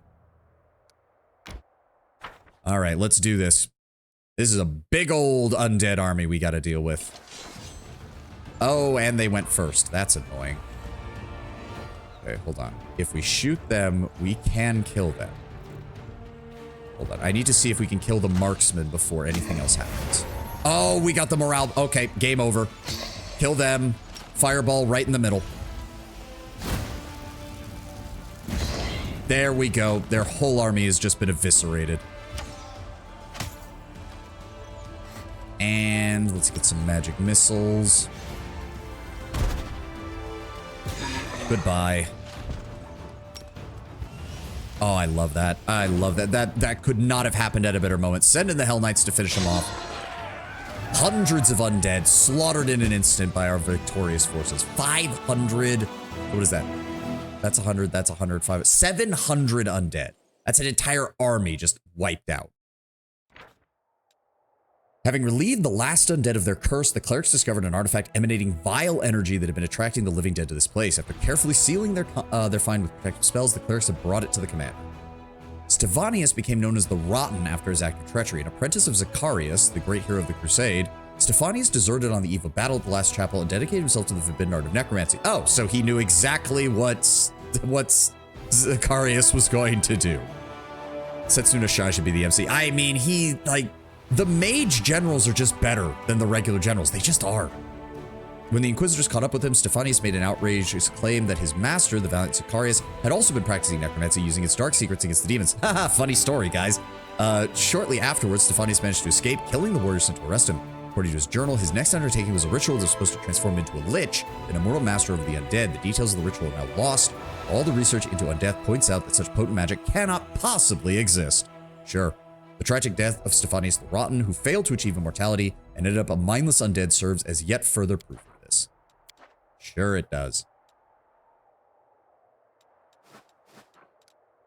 Why can we not go this way? That's weird. Okay. I guess we have to go back up. All right.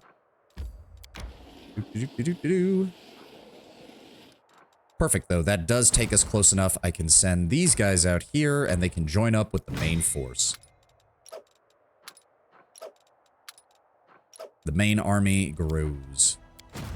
Our backup forces are still here. We still got plenty of mounted scouts. When we finally get a choice for our cavalry upgrade, we'll see how that goes. We have a good number of champions. So have those shield bearers that I can't do anything with. Give me some more of those clerics. Go. Send those down to go meet up with the rest of the army.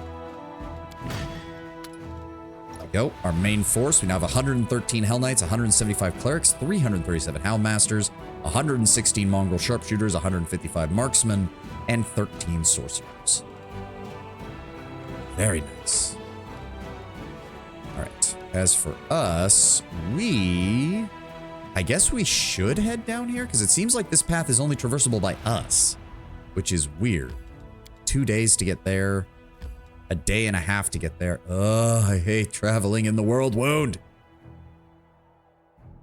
Hold on. Oh, wait, what? Okay, I didn't realize we were accumulating that many. Hold on. We need to get something. Need to get this upgrade. There we go. Materials points increased by 1. We now make 55 per day. Good. Events. A group of awfully suspicious warriors has arrived in Dresden. Their leader awaits an audience with the commander. Okay, well, I'll have to show back up for that eventually. Development. Here we go. So what we want is to start working on this. Issue 3. That's going to take a week before we even can do it. Good Lord. And there goes half of our materials points. All right, so this is going to be one of the places we want.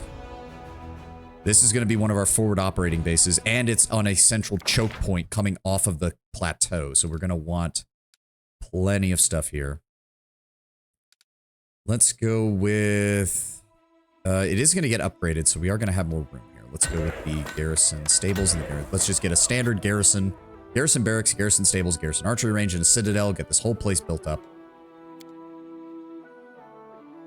One of the reasons I prefer casters is that exhausted doesn't affect them much and angel helps. Yeah, and if you're playing paladin and you have access to a lot of lay on hands, you can just remove it straight up.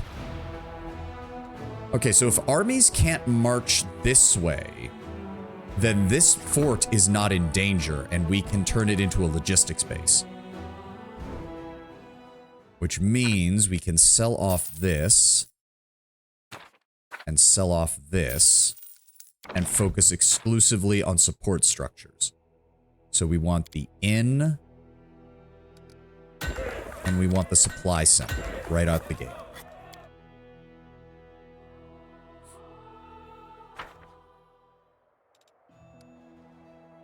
I don't think there's anything else we can do right now. Nope. Do need to do logistics reform, though. The military should also be getting a rank up here shortly. One angel spell AoE fixes most things. Yep, I bet. I do want to do an angel run. Probably not on stream, but I would love to do an angel run. Just paladin or oracle angel and just go full bore. Go full bore with it. All right, where are we?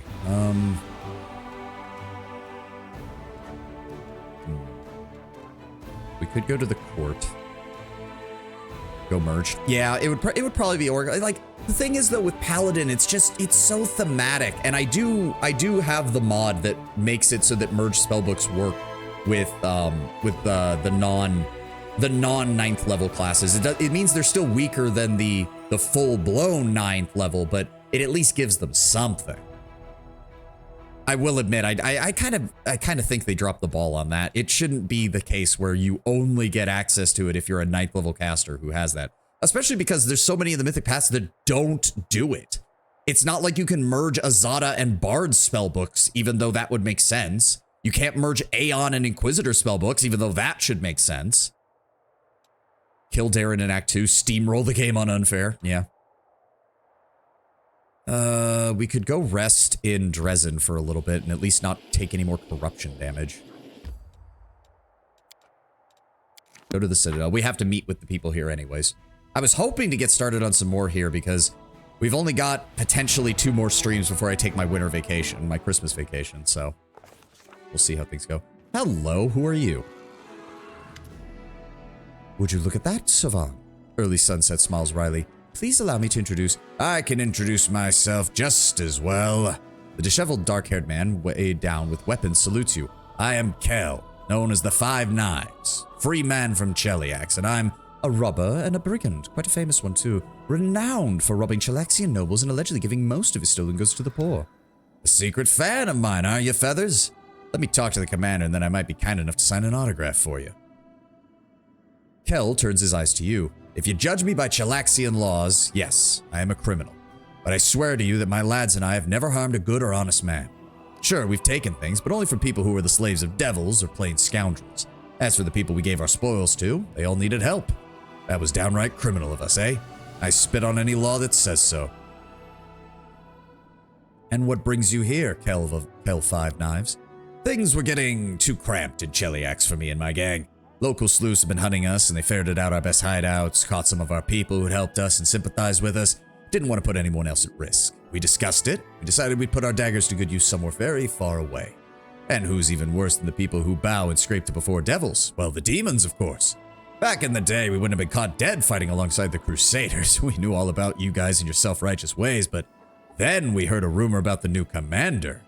Who he was better than the rest put together, and that the new commander understood the difference between demanding discipline and demanding folk lick your boots. 480 damage before enemies can act, combined with full caster party, and the demons don't stand a chance. Yep. There's the ad. I need to go refill my water bottle, and then we will continue for the last hour stream. I'll be right back, guys.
All right.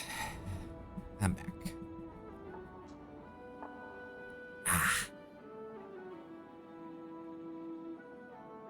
Yeah, that's still another thing. I don't understand why so many streamers need to have a redeem to remind themselves to drink water from their chat, because I just drink water constantly when I'm on stream. I don't know. I don't get it. Like I get why some streamers, especially when they're doing like subathons and stuff, have to get a reminder to go eat, because sometimes they can get engrossed in something and forget. But I don't understand how you go hours without drinking water. Especially in a profession that is built around talking.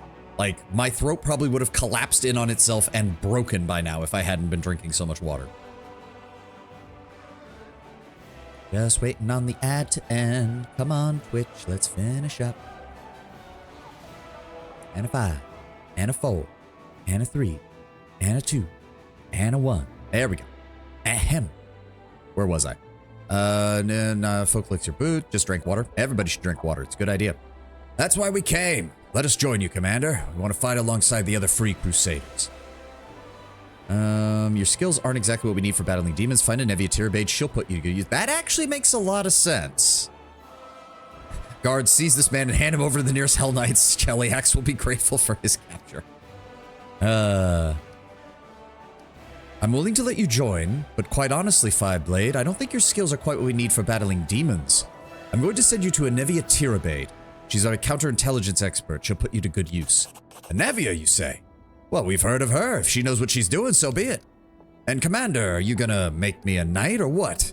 I'd love to see the faces of the Chilaxian big shots when they find out that old Five Knives is a Sir and a Crusader, free or otherwise.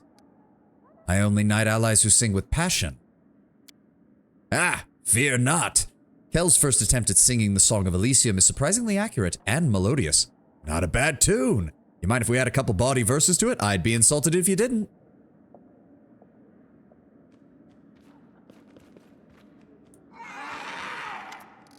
I'm just imagining Regil was rolling his eyes the whole time. Again, I do justify it as a case of, look, Regil, these people have wanted to help the Crusade for a long time. I'm organizing them in some way that's actually helpful, and they're getting out of the way of the regular Crusaders so we don't have another incident like what happened with the Desnans in Canabris, okay? This is how we make use of all of our resources without everything going to hell. Handle it. Okay? I don't see the problem. Thank you very much.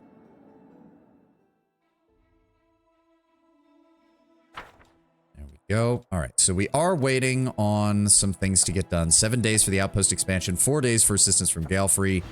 The Giants' work is already done. We can't do the logistics reform until the outpost expansion is done. Ugh. All right, fine. We're probably going to have to skip a few days then. Oh, Underground Avengers. A group of mongrels has arrived in Dresden itching for a fight. Wendewog was proud to report on their enthusiasm and asked her brethren to be deployed along the front ranks of the next battle. This option is unavailable because the mongrels did not taste demonic madness in the shield maze or because you did not choose the path of the demon. Yep. Pacify them with prayer to get mongrel fighters. Rein them in and position them in the rear. Fast and rapid fire and sharpshooters. That's good. Position them in the front ranks. 30 mongrel fighters. They do have really high hit points for their unit size. Huh. Oh, there we go. All mongrel fighters and mongrel sharpshooters gain the tough trait. Oh. +2 saving bonus against disease and poison. That's cool. I do like the idea that since we're romancing Wendewog, we do, like, bring in a lot of mongrel troops to our forces, though. Fuck it, let's bring in the fighters. Wendewog, if you vouch for them, I'll bring them in. The Underground Crusaders eagerly await the upcoming battle, planning to charge at the enemy in the front ranks of the army and prove their courage. Unfortunately, I don't have room for you guys in the main force right now, but hopefully we will soon. There we go. Yeah, mongrel fighters, lust for battle, makes an additional action after destroying an enemy unit. Nice. Relics. Oh, we do need to get this. We can place the phylactery into a ring, which will eventually lead to either Bane of Flesh. Restored to twice your character's level in the ring summons 1d4 + 2 undead skeletons, or Bane of the Spirit. Swift action, you lose HP equal to half your level to grant a target creature a +2 bonus to attack and transfer your weapon's damage type to force for 1 round. Wait. Oh, that's pretty good. We can also destroy it and get the Bane of Flesh Scythe, which nobody's going to really use, or awaken it for the Bane of Spirit Scythe, which also is not going to get used. That's a shame. Why are all the relics shit that I don't need? Every single one of them. Oh, development of the Art of War. Let's start working on that. Glory to the Heroes. That's just a Crusader morale buff. We don't need any of these right now to handle. Actually, do we have any of these? We did not go the path of the Trickster. Nah. No, we'll figure things out. All right, so for right now, we just want to skip a few days and get our resources back up and get that bastion built, which is going to take a couple of days. Yep, development of the Art of War. We're working on that. So if I exit out, we should go immediately into a council meeting.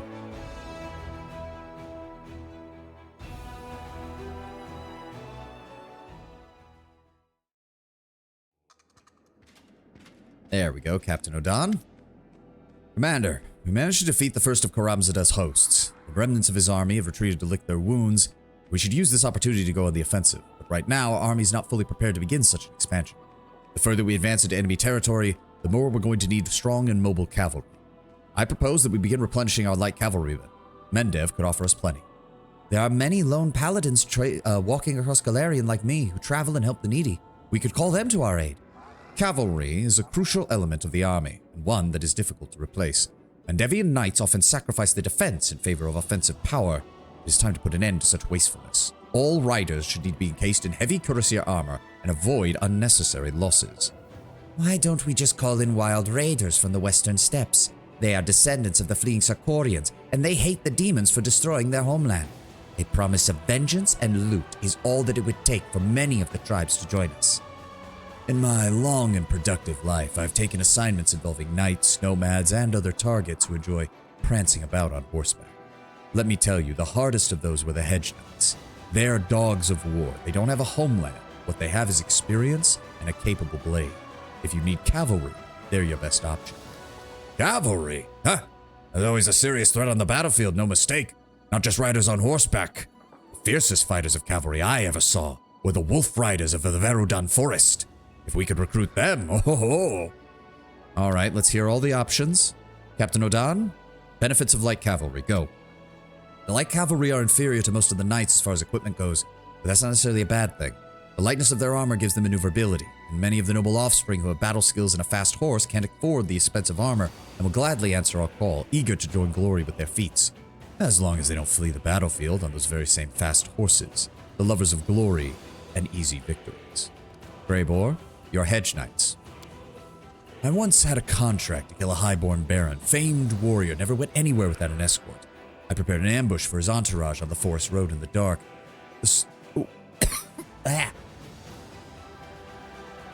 Sudden cough out of nowhere. Ugh.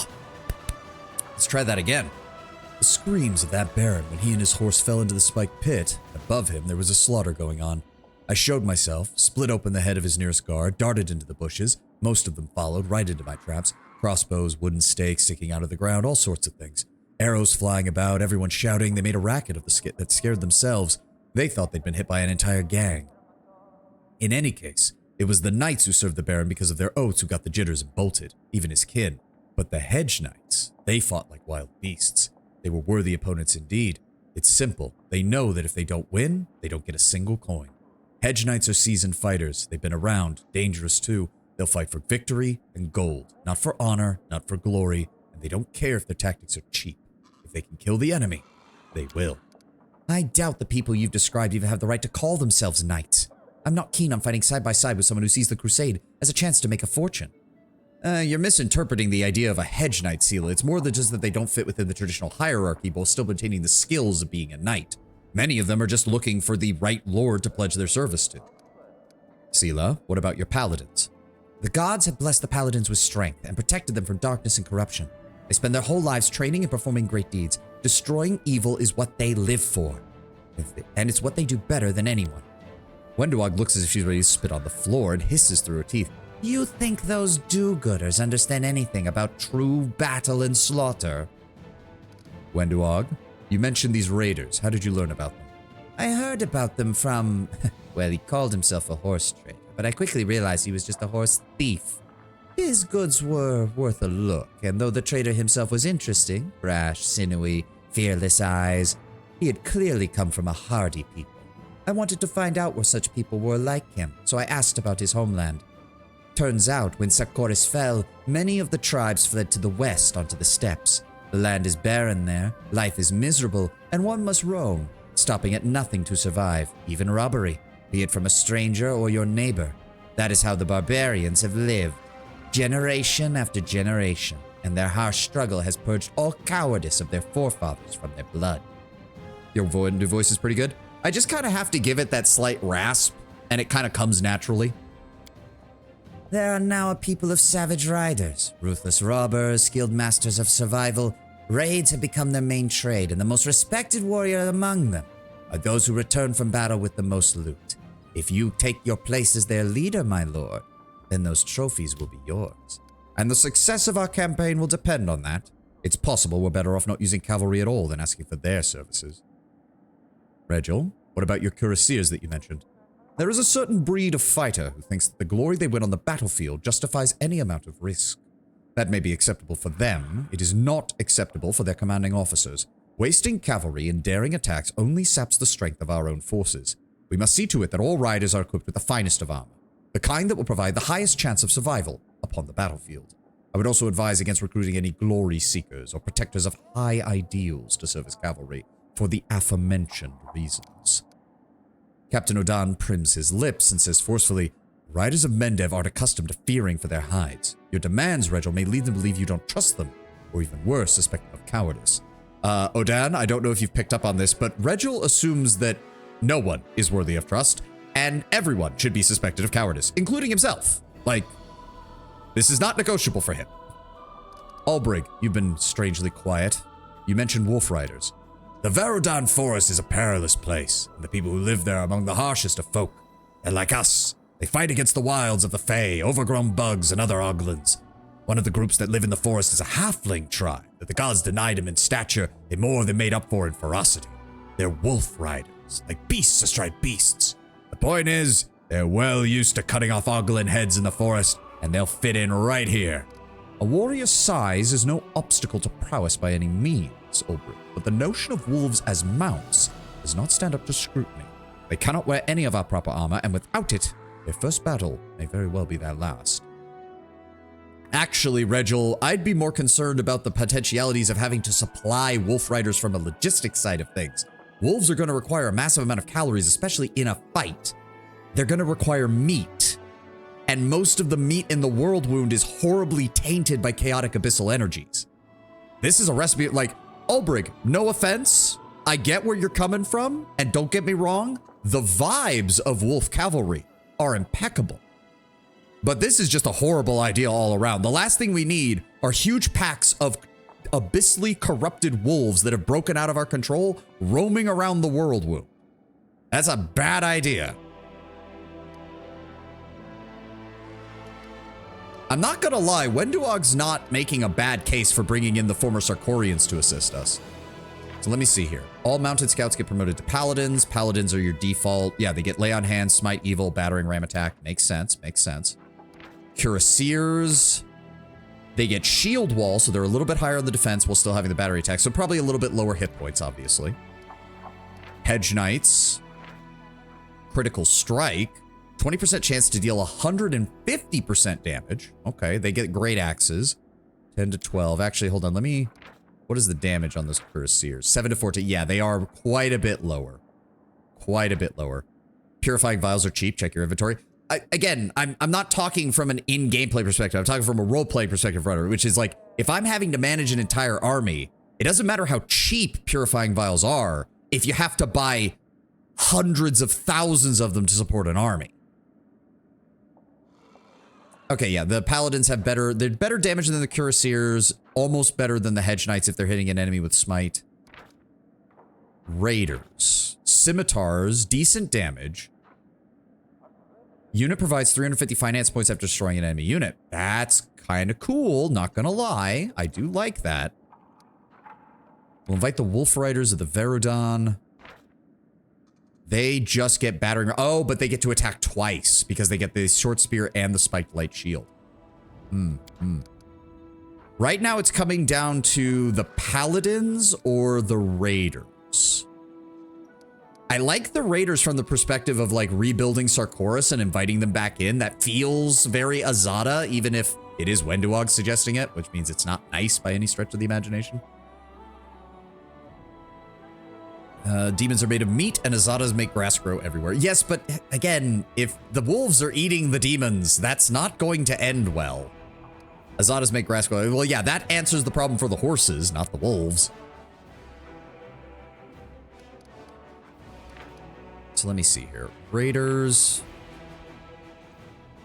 6 BAB, 16 to 21 damage, 169 hit points, good speed, decent initiative. They do have battering ram attack. They do have spoils. My bear eats people.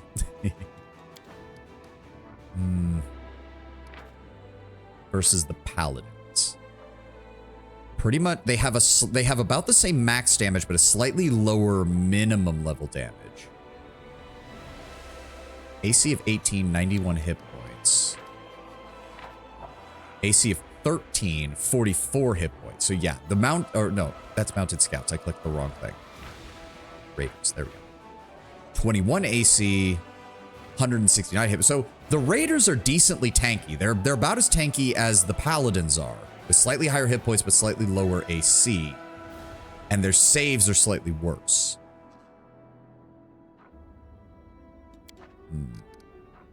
The thing is, from a roleplay perspective, I am leaning more towards the Western Steppe Riders. I think that would fit better. Magic solves a lot of problems. That is true. That is true. But we already have Paladins, and I don't like the idea of having a bunch of extra units on hand that we can't do anything with. The additional Smite Evil is also quite nice. And Lay on Hands for emergency healing. No, I think Seela's right. The Paladins won't let us down. I haven't let you down, and they won't either. With that, the meeting of the Military Council is adjourned. I'll brief the officers on expected reinforcements and see to it that our stables are expanded and properly refitted. Can't make the demons Nice. That will make things easier. Now we can go back to getting this handled.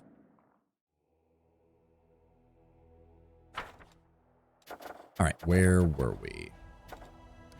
Waiting on the logistics reform. 5 more days for that. 2 more days for help with Galfrey. We have our mongrel fighters, rangers, magi, spearmen. There we go. These are all now paladins. Wow, we had almost 100 light cavalry, and that was only enough to make 17 paladins. Wow. Church guards. Where did we get church guards? I don't even know what those are. Aura of Onslaught.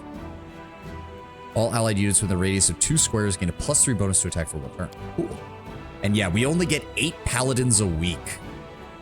They should just let me solo the armies. Think of the EXP. Yeah.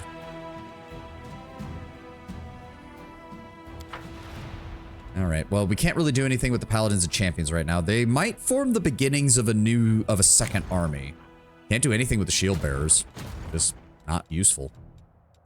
All right. Where's our main army? All right. Our main army is here. I want us... So what is... I wish it would just tell me what this is. That is Tarendula's lair. So we would like to try and punch through there. Or we can head up onto this plateau and clear out the gray road here. I think that might be a good call. Because there's no armies heading our way. The end of the world. Priests of various faiths are asking the commander to banish the followers of a small sect that believes the imminent demise of Galarian. Ah, Rovagug follow, or not Rovagug, Brodus people, probably. These doomsayers scorn the gods with their words and demand that everyone bow down before the inevitable end. Send the sectarians on a suicide mission. Silence the sectarians. Permit the sectarians to preach. Reduces morale by 30, but recruitment growth is increased for 30 days. That sounds like a stupid idea. Reconcile the sectarians. Increase morale by 15. Energy point income increases by 3 for 30 days. I don't like any of that. May as well get working on our next military thing, yeah. Send the sectarians on suicide missions. If they're so eager to die, we may as well get something out of it. Shield bearers are excellent tanks. I use them. Those boys hardly take any damage. Yep, I could have, but I liked the thematicness of bringing the Houndmasters in because they were Sarkorian troops. The sectarians do not fear death and are always ready for deadly missions. The officers give them those dangerous tasks. This helps both the crusade and satisfies the priests. After all, dead sectarians start no arguments. All right. Get down to here. Let's start clearing this place out, shall we? What have we got first? We have some Merilith and some other demons that we can vaporize with spells. Oh, you guys are standing and fighting. You're not going to run away. Surprising. Oh, the Oxo dude is going first and immediately summons up some Babaus. Okay, that's fine. Magical artillery. Calling in a full bombardment. Hit him with everything we got.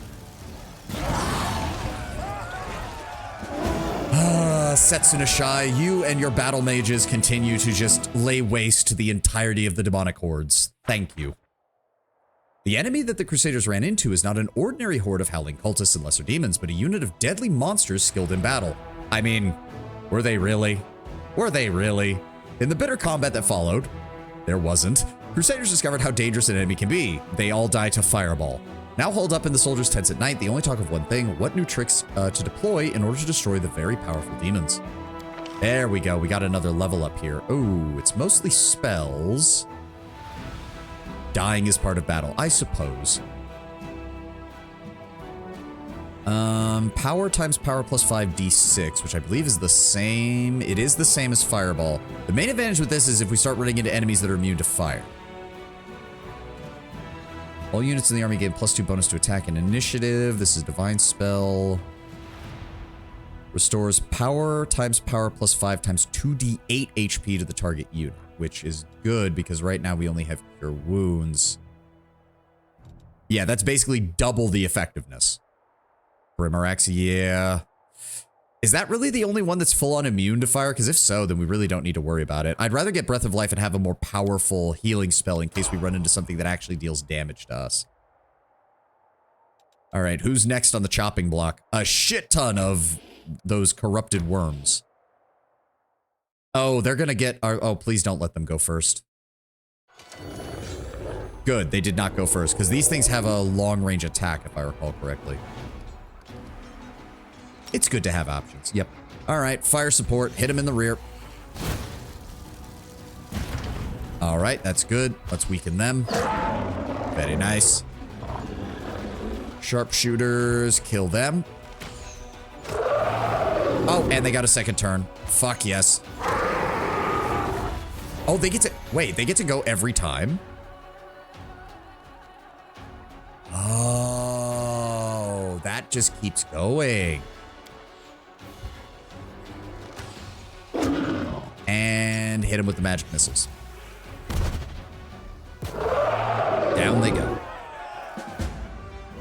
Hundreds of those things just swarming us, and we wiped them all out with magic spells. God, I love that. The reeking, blood-smeared lair of the Rift Drakes is filled with bones intermingled with treasures. These were not valuable to the monsters, but the fiends couldn't control their greed. Very nice. Then we have another massive cultist force, 100 Rift Drakes, and 400 cultists. Let's go. Oh, okay, or we can head this way and deal with 164 water elementals. Y'all are about to have a very bad day. Oh, and they don't even get to go first. Sucks to be you guys. Let's weaken them first with some archery before because we actually won the initiative roll on that quite decisively. No reason to waste magic points if we can just pick them off from range. Ooh, okay, the mongrels are not going to do nearly as much damage here. That's fine. Let's go ahead and weaken them. I'd actually, because I think most of them are going to move forward, so... Because they don't have... Yeah, they don't have a ranged attack, so they're going to bunch up moving forward, and then I can use a fireball to deal damage to them. Let's just keep weakening them. Summon up the dogs in case we need a meat shield. Hell Knights, just hold position. They will come to us. Move forward by one. Same thing with the clerics. Yep, yep, yep, yep. Oh, good. Yes, please bunch up. Get vaporized. Not as good as I was hoping, but they are resistant to fire damage, so I shouldn't be too surprised. Good, they're weakened. Send in the mongrels to deal some additional damage. Have our mages. Let's pick off... They're weakened, so I don't have to worry too much about them. All right, send in the infantry. Stamp. Yeah, I know they don't do much. And then send in the Hell Knights. Send in the clerics. Let's get a smite evil going on you. Yeah, the clerics don't do too much. We might be swapping them out soon. Send in the dogs. Yep, 112 damage, 48. Oh, we actually took some casualties there. That's fine. Minor casualties, minor casualties. It's all good. Let's go ahead and shoot you. Shoot you. Good. They get to shoot again. They're not going to kill that, but still, more damage is more damage. Give me some more magic missiles. So we have Hell Knights, we have Paladins. What about Limbo Landschnick? I think the champions are two-handed weapon wielders. They're the closest that you get, I think, Tenwin. Yeah, the Houndmasters don't do too much damage, but that's fine. Take out these. Take out these. Oh, good. You guys got to attack again. Nice. Send in the dogs. You're not acknowledging... I mean... Limbo... I'm confused. Oh, no, it took me... Okay, it took me a second. Right. Between heaven and hell, limbo. Oh, okay. Nope, nope, that was me. Streamer brain completely took over there. I had no idea what you were talking about. Smite Evil doesn't work. Oh. Oh, well. They're serving the demons, runner. They're still gonna get smoked. The Crusaders see a tiny but magnificent mountain lake filled with clear blue water, cold water. Even demons could not disturb its peace and were chased away by powerful water elementals. The remote site is obviously the source of water power, blessed by spirits of the plane of water. Daily income of energy points increased by 4. Nice. And lastly, we've got this big ol' army over here.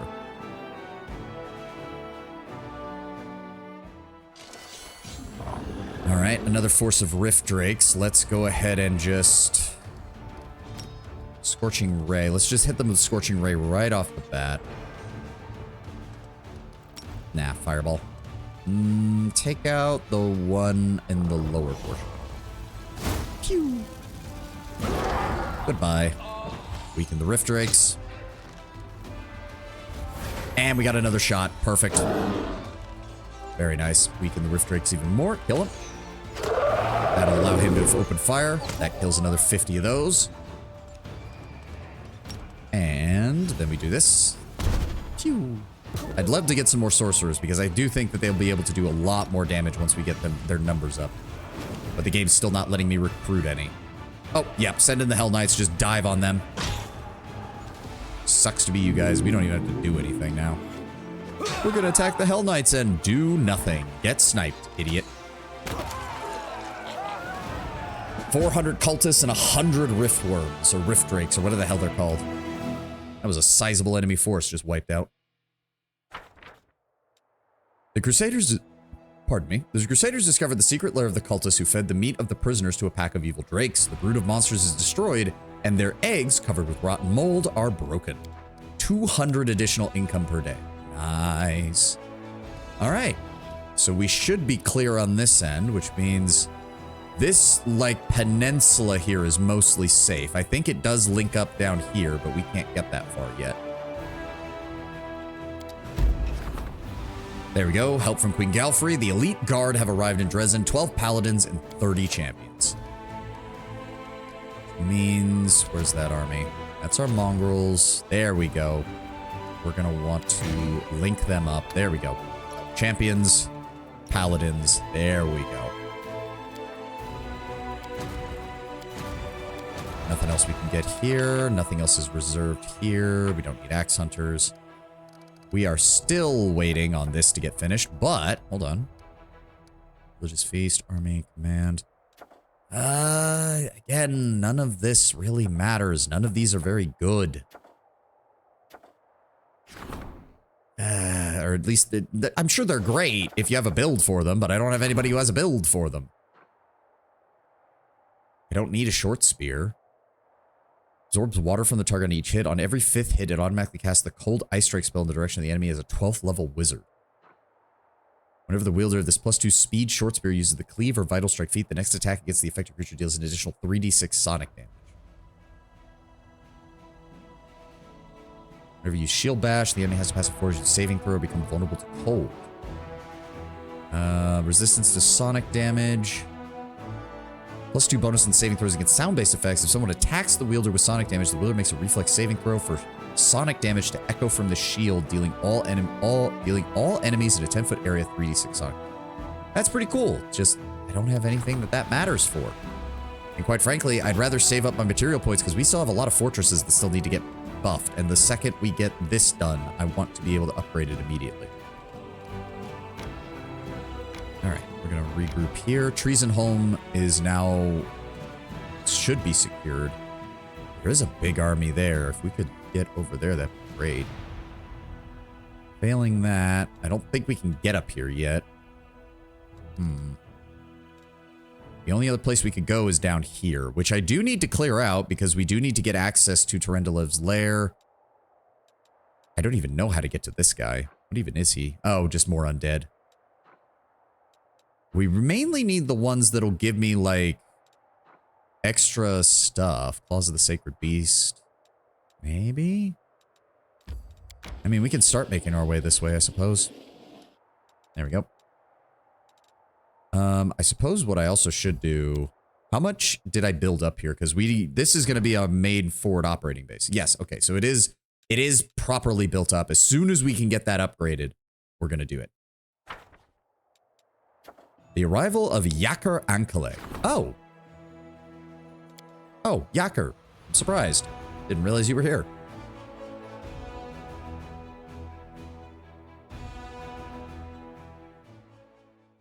What's up, my dude? Oh, I see he's got his full outfit now. A familiar figure clad in black armor before you and ceremoniously offers a salute. Greetings, Knight Commander. Yakir Ankale from the Paralictor Ranged Squad at your service. I'm afraid it's becoming a bit of a habit, but once again I bring dire news. Yakir shrugs apologetically. He casts a nervous sideways glance at his superior officer. Paralictor, while you've been following the Knight Commander, much has happened at the outpost. Enough empty chatter, Knight. Give your report. Though Regel's tone remains as dispassionate as ever, his gaze has grown in intensity. He's watching Yakir like a predatory beast prowling close to its prey. Yakir returns to attention and repeats the message that he's clearly taken pains to memorize. Reporting to whom it may concern. A group of Hell Knights has vanished under suspicious circumstances. They were last seen on the road to the occupied city of Iz. The Knights were escorting a group of cultists and carrying letters captured in a recent raid of an underground hideout. They disappeared from reporting their approach to our outpost, and the chapters quartered there have failed to find any trace of the missing Knights. The situation is considered highly abnormal. Such a large squad could have fallen in battle. They could have fallen in battle, but they could hardly have vanished into thin air with so much as a sign of struggle. Powerful demonic forces may be involved in this appearance. Thus, we have informed Dresden about the incident and plead for assistance in our investigation. Tell me about the hideout. Where were the cultists captured? It was a secret hideout consisting of a large warehouse and several workshops, sir. They produced equipment for the cultist cells over in Mendev. We've been tracking the cultists for some time before finally locating and attacking them. Strangely, our intelligence reports indicated that several powerful demons were always present in the hideout, but when our strike team finally arrived, we only found mortals. They were captured and escorted to the outpost for questioning. What of this outpost where the Knights were last seen? As I understand it, sir, Paralictors Renth,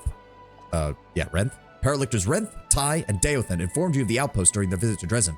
While we finished its construction just a few days ago, it's already our largest staging ground in the Eastern World Wound.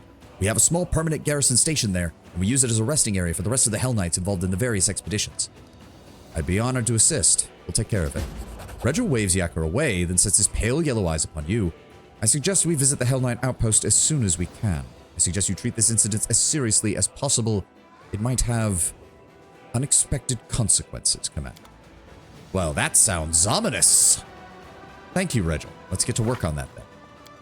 Nobody needs to get rested or anything? Good. Beautiful. You pronounce Yaker like Baker? I prefer Yaker. I think that makes more sense. What kind of consequences? My mother-in-law is there. You're married, Regil? That would be the appropriate response. The idea of Regil being married is just, that would be kind of hilarious. Where is this place? Ah, there we go. Oh, and it's right near the Gloomy Gorge outpost. Of course it is. How far is it? How long is it going to take? 17 hours. We're probably going to have to rest when we get there. Or not. What? Oh, there we go. He's yakking it. It is part of my duty to laws to make sure a suitable heir to my estate if I were to pass does not fall into legal dispute. Except I don't think he has an estate. He's a gnome from Cheliax. I don't think he has an estate, Tenwin. I think he just joined the Hell... You do forget that despite all of their airs of superiority, the Hell Knights are a brutal meritocracy. They will take recruits from anywhere. They just won't show you any special treatment regardless of what happens. right. Let's all see right. what we can do. Let's see what the Hell Knights have gotten built for us down here. Or what they built for themselves. Oh, hi. Sup? I mean, if you want to engage in a battle like this, that's fine by me, Ulbrich. What?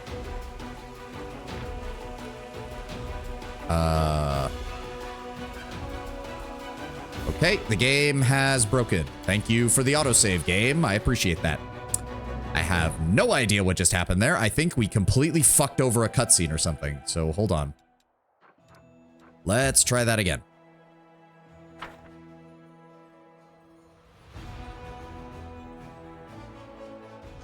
My estate started as a claim to a house in the base of operations. However, the owner, a lonely gnome widow, made a suitable offer of copulation. Beautiful. I don't think Rigel cares. Yeah, we fucked it. There we go. That's why. That's why. Regil scans the top of the hill, wisps of smoke rising into the air, giving away the location of the Hell Knight outpost. We must hurry and remain very, very alert. What do you know about the outpost, Regil? It's situated at the top of the hill. The main building has several stout walls and small windows. It serves as a resting area for Hell Knight orders in the region. Apart from my own troops, there are currently 3 chapters quartered here, as well as a small permanent garrison. We're stocked up on food and water. The gargoyles have taught us a valuable lesson. We are prepared for aerial assaults. Who said I don't care? It's just suitable that someone exists to take my place at some point. Okay, see, that I could make sense. That would make sense.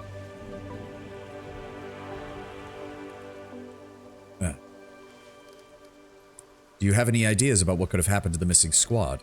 Regil gazes into the distance thoughtfully. They were last seen in this very place. I suggest a careful combing of the area. Very well, let's hurry. But we know there's an Aurochs, or whatever the fuck they're called over here. Let me just... Not in the mood to deal with your bullshit, good sir. Not in the mood at all. Get vaporized. And kapow. I'll bathe in your blood. I named him a Regil II. That would absolutely be Here we something go. Regil would do. The Hell Knights have thoroughly restored and reinforced these fortifications, which date back to the age of the First Crusades. Something over there. Oh, we found something down there. We'll deal with that in a moment. No, do not move forward. Do not move forward. No, hold. Stop. There we go. We'll win this. One way or Same as the other. before, only this time it's going to be a detonation rather than a single shot. Gather power. Loading the second round. Loading the third round. And kaboom. Oh, they actually got the reflex save on that. Not bad. Not bad. I'll rip you apart. I will resist. Good shot. Good shot. Ulbrich. You can charge that one. Good. Goodbye. Regil. Aw, won't let me charge that one. Retreat Fine. is not an option. Ivu, move up. Support Regil. Oh, god damn it. Social's not on his mount. Fuck. Got to do that. There we go. Oh, I mean, okay, you tried to move past and then you rolled a nat 1. This is going to be very unfortunate for you, good sir. Wenduog. No match for me. Ruchelet, shoot this one. Oh, a person. A pale youngster practically prostrates himself before you. Finally, someone's here. And it's a crusader, too. Please, please help me. I'm all alone and I don't even know what to do. The lad's appearance perfectly matches the description of one of the cultists who was supposed to arrive with the lost escort. Regil notes dispassionately, gripping the handle of his weapon. A cultist? Me? No, I'm an apprentice craftsman. They made us work against our will. Seems to me that if he's a cultist, he's either lying or keeping something from us. Or worse. The lad recoils and then surprisingly deftly jumps away from you. Ah, yep. Close ranks. Yep, what is it? Yep. Fowler of Virtues. Okay.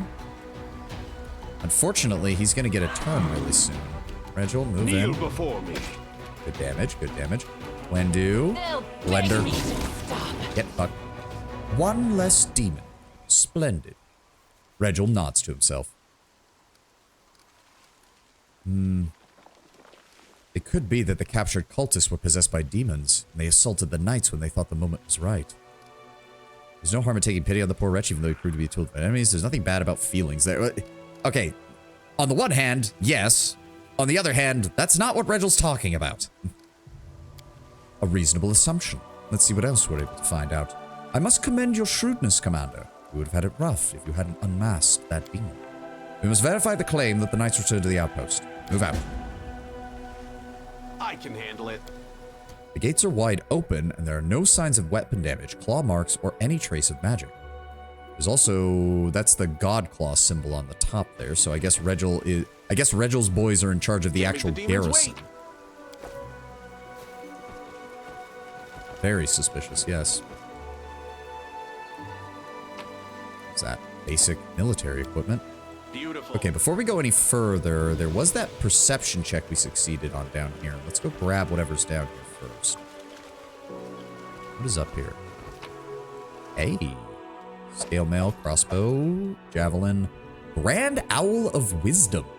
This figurine of a cat is engraved with a name that does not fit its appearance. Once activated, it grants the user a permanent +1 skill bonus on all skill checks and then vanishes.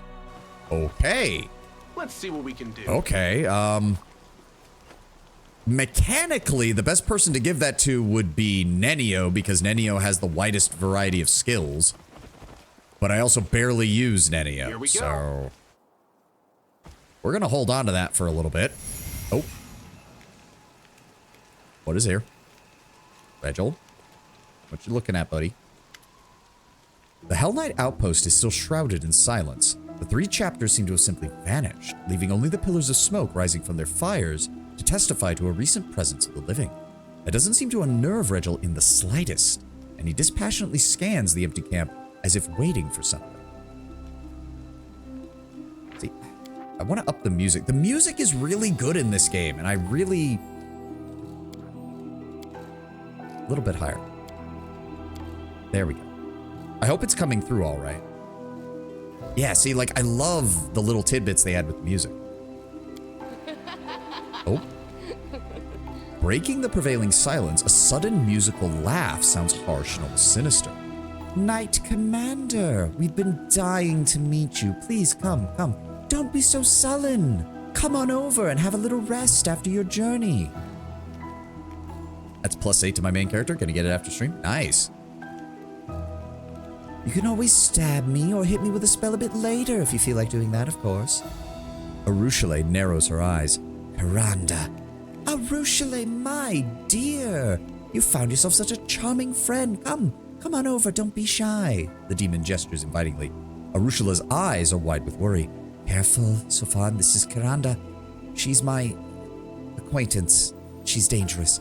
Arushale's eyes are wide with worry. Arushale, is she your former girlfriend? Is that what I'm getting out of this? Or at least as close to girlfriend as demons can have?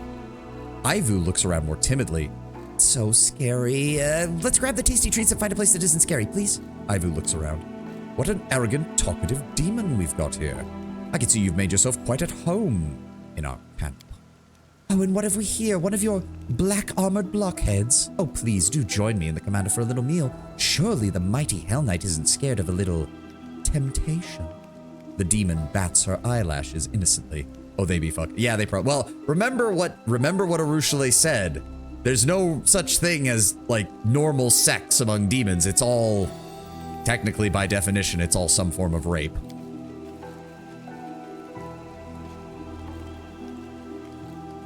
Regel subtly frowns, then surprisingly he steps forward without hesitation and sits next to the demon. Let's talk. Regel, this is surprising. Don't you think we should refuse the request? The Hell Knight permits himself an odd smirk.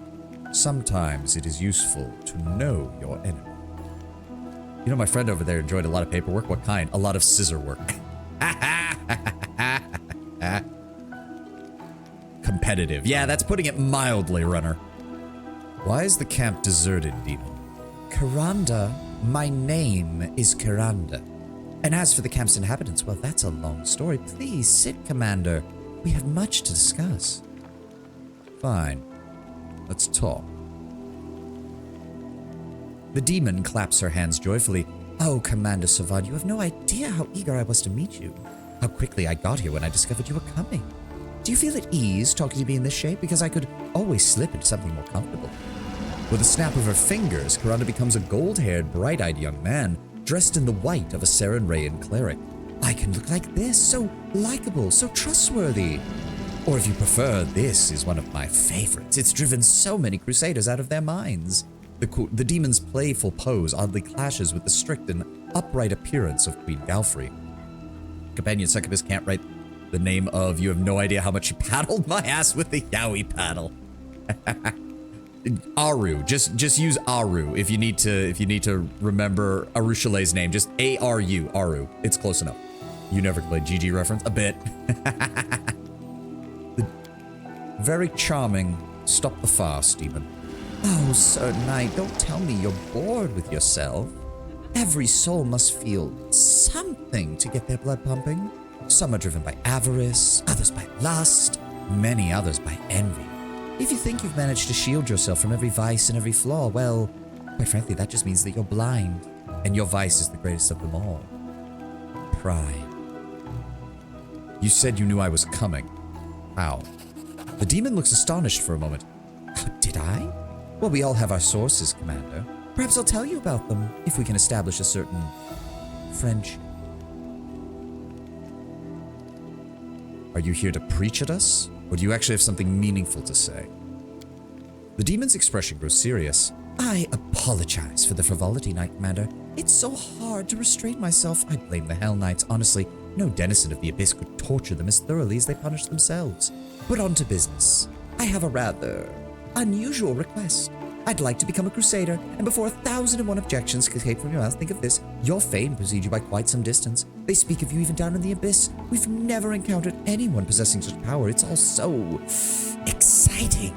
The demon exhales loudly. We did the most taboo of things. It was shameful. Like what? We held hands. Don't say it. Of course, that would be the case. Well, we held hands without killing one another. That would be more the demon speed. I've even heard that a part of your power trickles down into your most loyal companions. Why would a clever lady like me keep on serving demon lords when there is someone so unusual and intriguing? I can't promise you that I'm going to kneel before that Iomade of yours right away, but I have many interesting stories to tell you about my friends from the Abyss. Of course, I could also be of personal use to you. Any shape you desire, remember. I'm not even sure which of your suggestions was more revolting, demon, your effortless betrayal of your kin or your filthy insinuations. Karanda's tail suddenly springs up, and its tip gently caresses Regel's cheek. Oh, do smile a bit, dear Hell Knight. This isn't hell. Yet. Wink at the demon. What else could this tail of yours do? Sorry, I already have a girlfriend with a tail. I don't need yours. I agree. Where can we discuss the details of our cooperation? I'm not interested in your personal use, but I could do with some information about your fellow demons. Tell me everything you know, and you might consider yourself enlisted. Is this how you fall? No. It'd be fun to ask her to turn into Regil. That would be hilarious. I'm not interested in your personal use, but you have information. You tell me everything you know, and you might consider yourself enlisted. Fine, but I'm not used to giving up so easily. The look on his face, absolutely. That would be priceless. That would be, even if it was just the tiniest break in his facade, it would be worth it. The demon chuckles. Want me to convince you? Here's a little tease. You asked me about the Hell Knights from the camp? They've locked themselves up in the outpost main building, scared out of their wits. Go on, let them out. I'll join you later and tell you everything I know about the plans of my former allies. And that is a serious conversation. We'll have to be thorough. Regel's expression is difficult to read, but he does not seem very happy. Through clenched teeth, he says, come, we must examine the building. I can handle it. Who's this? Few mortals apart from the Hell Knights would dare settle next to a hotbed of the Blight. Yep, of course they would. Can't make the demons wait. Good defensive position, long, narrow corridors, places to shoot down on people. The Hell Knights know what they're doing as far as building up their defenses, that's for sure. The outpost is in perfect condition. Everything appears to be in its right place, and there are no signs of battle. Beautiful. We missed something. Hold on. Ulbrig, run down there and grab that for me real fast. I don't know how much longer this area is. Also, Sociolite, please get on your fucking mount and stay on there.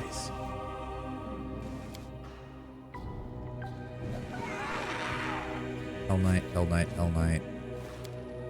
security checkpoint, a precautionary measure highly characteristic of the Hell Knights flanks the entrance. Yeah, it makes sense. Put bars all around here. You can easily block it off. You can shoot into it if need be.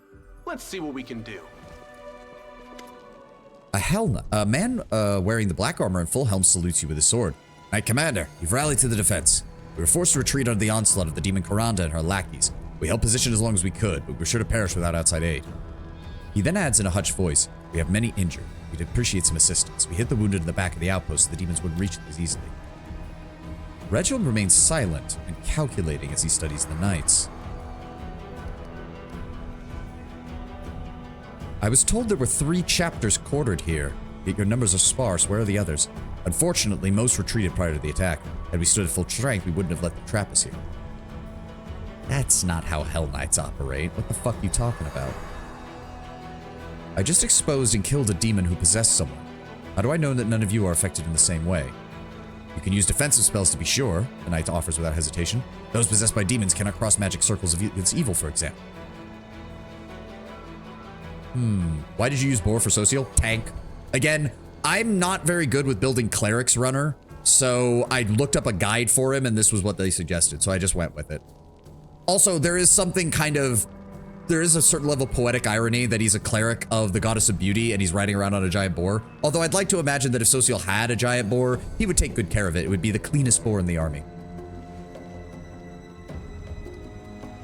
Were any of your part of the group escorting the captured cultists? Some were. They arrived just before the attack. Most of them are among the wounded right now, and the rest fell in battle. Boars are cute, though. Your story has too many inconsistencies. Reginald permits himself a slight smirk. I was hoping you would see through their ruse, Sylvan, and I'm not disappointed. And I expected more from you, demon. Your cleverness won't save you, mortal!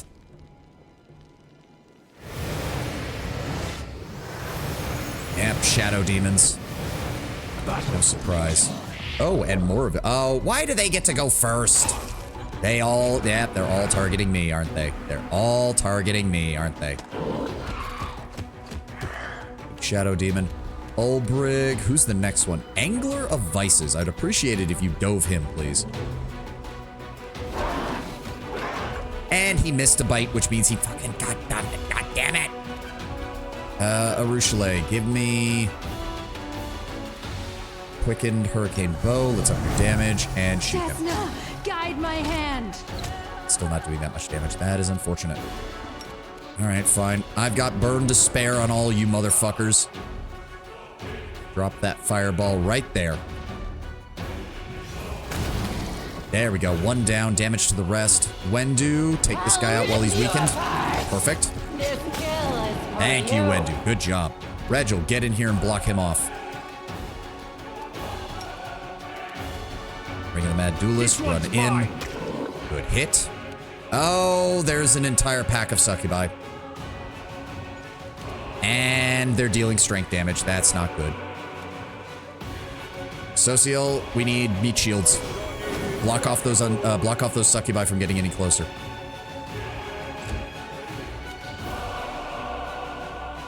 This fight's gonna suck for me if they go first. Yeah, they really focus you on the first turn. Hold on. Let me hit snooze on the ad to make sure that doesn't pop up. We're gonna finish this fight and then I'll get off for the day. Yep, go ahead. Waste your turn. That's fine. Who ran up on me? I can't even see who's over here. Oh, Succubus. Ivu. Attack that. Thank you, Ivu. Ulbrig, I'm gonna need you to... No, we can't get to that one. Succubus there. Where did what's-her-name go? Oh, she's right there. Okay, we'll deal with her then. Dive on this Deep Shadow Demon. Thank you for not missing your hyper-powered frickin' strength attack. Thank you. I will deal with her. Where's the succubi here? Take her down. Your peace. Good. Perfect. Ooh, Abyssal Huntress. Who's she shooting? Ulbrig? Ow.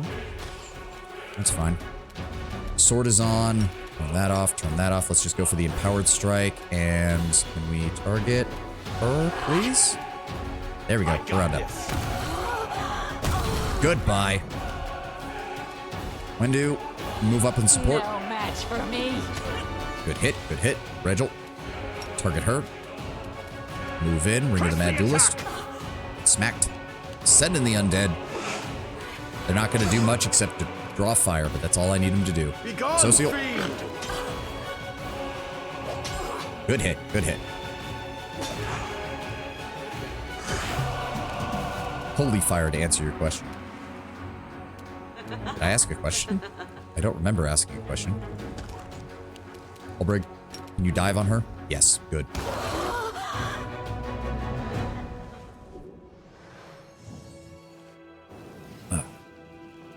Oh, wait. The ugly shadow hisses. Let me ransom my life, Crusader. I have loot. Much loot I have picked from the fallen. Surely it's worth the price of letting one soul slink back to the abyss. The cultist hostage trembles with fear and fails to utter a word. His eyes are pleading.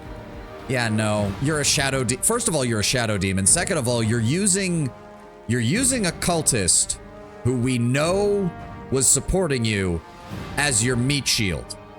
The life of one cultist and some booty versus killing a demon. I don't need your handouts. The demon grabs the throat of the kneeling cultist. Are you as deaf to compassion as you are to avarice? Have mercy on this mortal that I used as a vessel. If you lay a hand on me, he's dead. Why the hell would I care about the life of a cultist, especially one that's unrepentant? Die. The demon's death rattle reverberates out of the walls. In his dying agony, he squeezes the cultist's neck with his claws, practically tearing the man's throat out. What about the rest of them? They should be interrogated. They won't tell us anything we don't already know. Deal with them as you see fit. You don't want to waste your time. The Order will take them later. We vanquished the demons, but where the hell are the rest of the knights?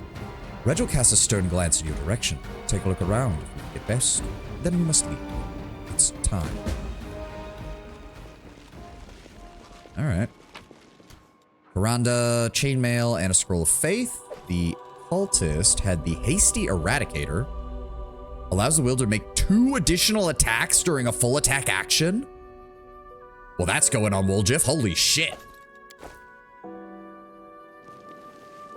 This is not how I imagined serving the abyss. Here comes trouble. Oh, yeah, no. I'm sorry. I'm not leaving you. Turn this off. Turn this off. Just kill him. It is not an option. I can be merciful, but not to you, dick shits. Here we go. Are you still here?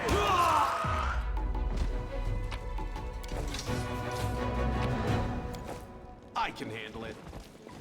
All right, what else was in here? Abyssal Huntress with a shock composite longbow, some armor. Fighting the bleaching, so there must be another gnome in the group, I guess.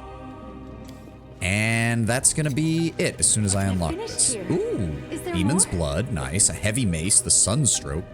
Whenever this +3 Radiant Cold Iron heavy mace lands a hit, the enemy must pass a Fortitude saving throw or become sickened for 1d4 rounds. Nice.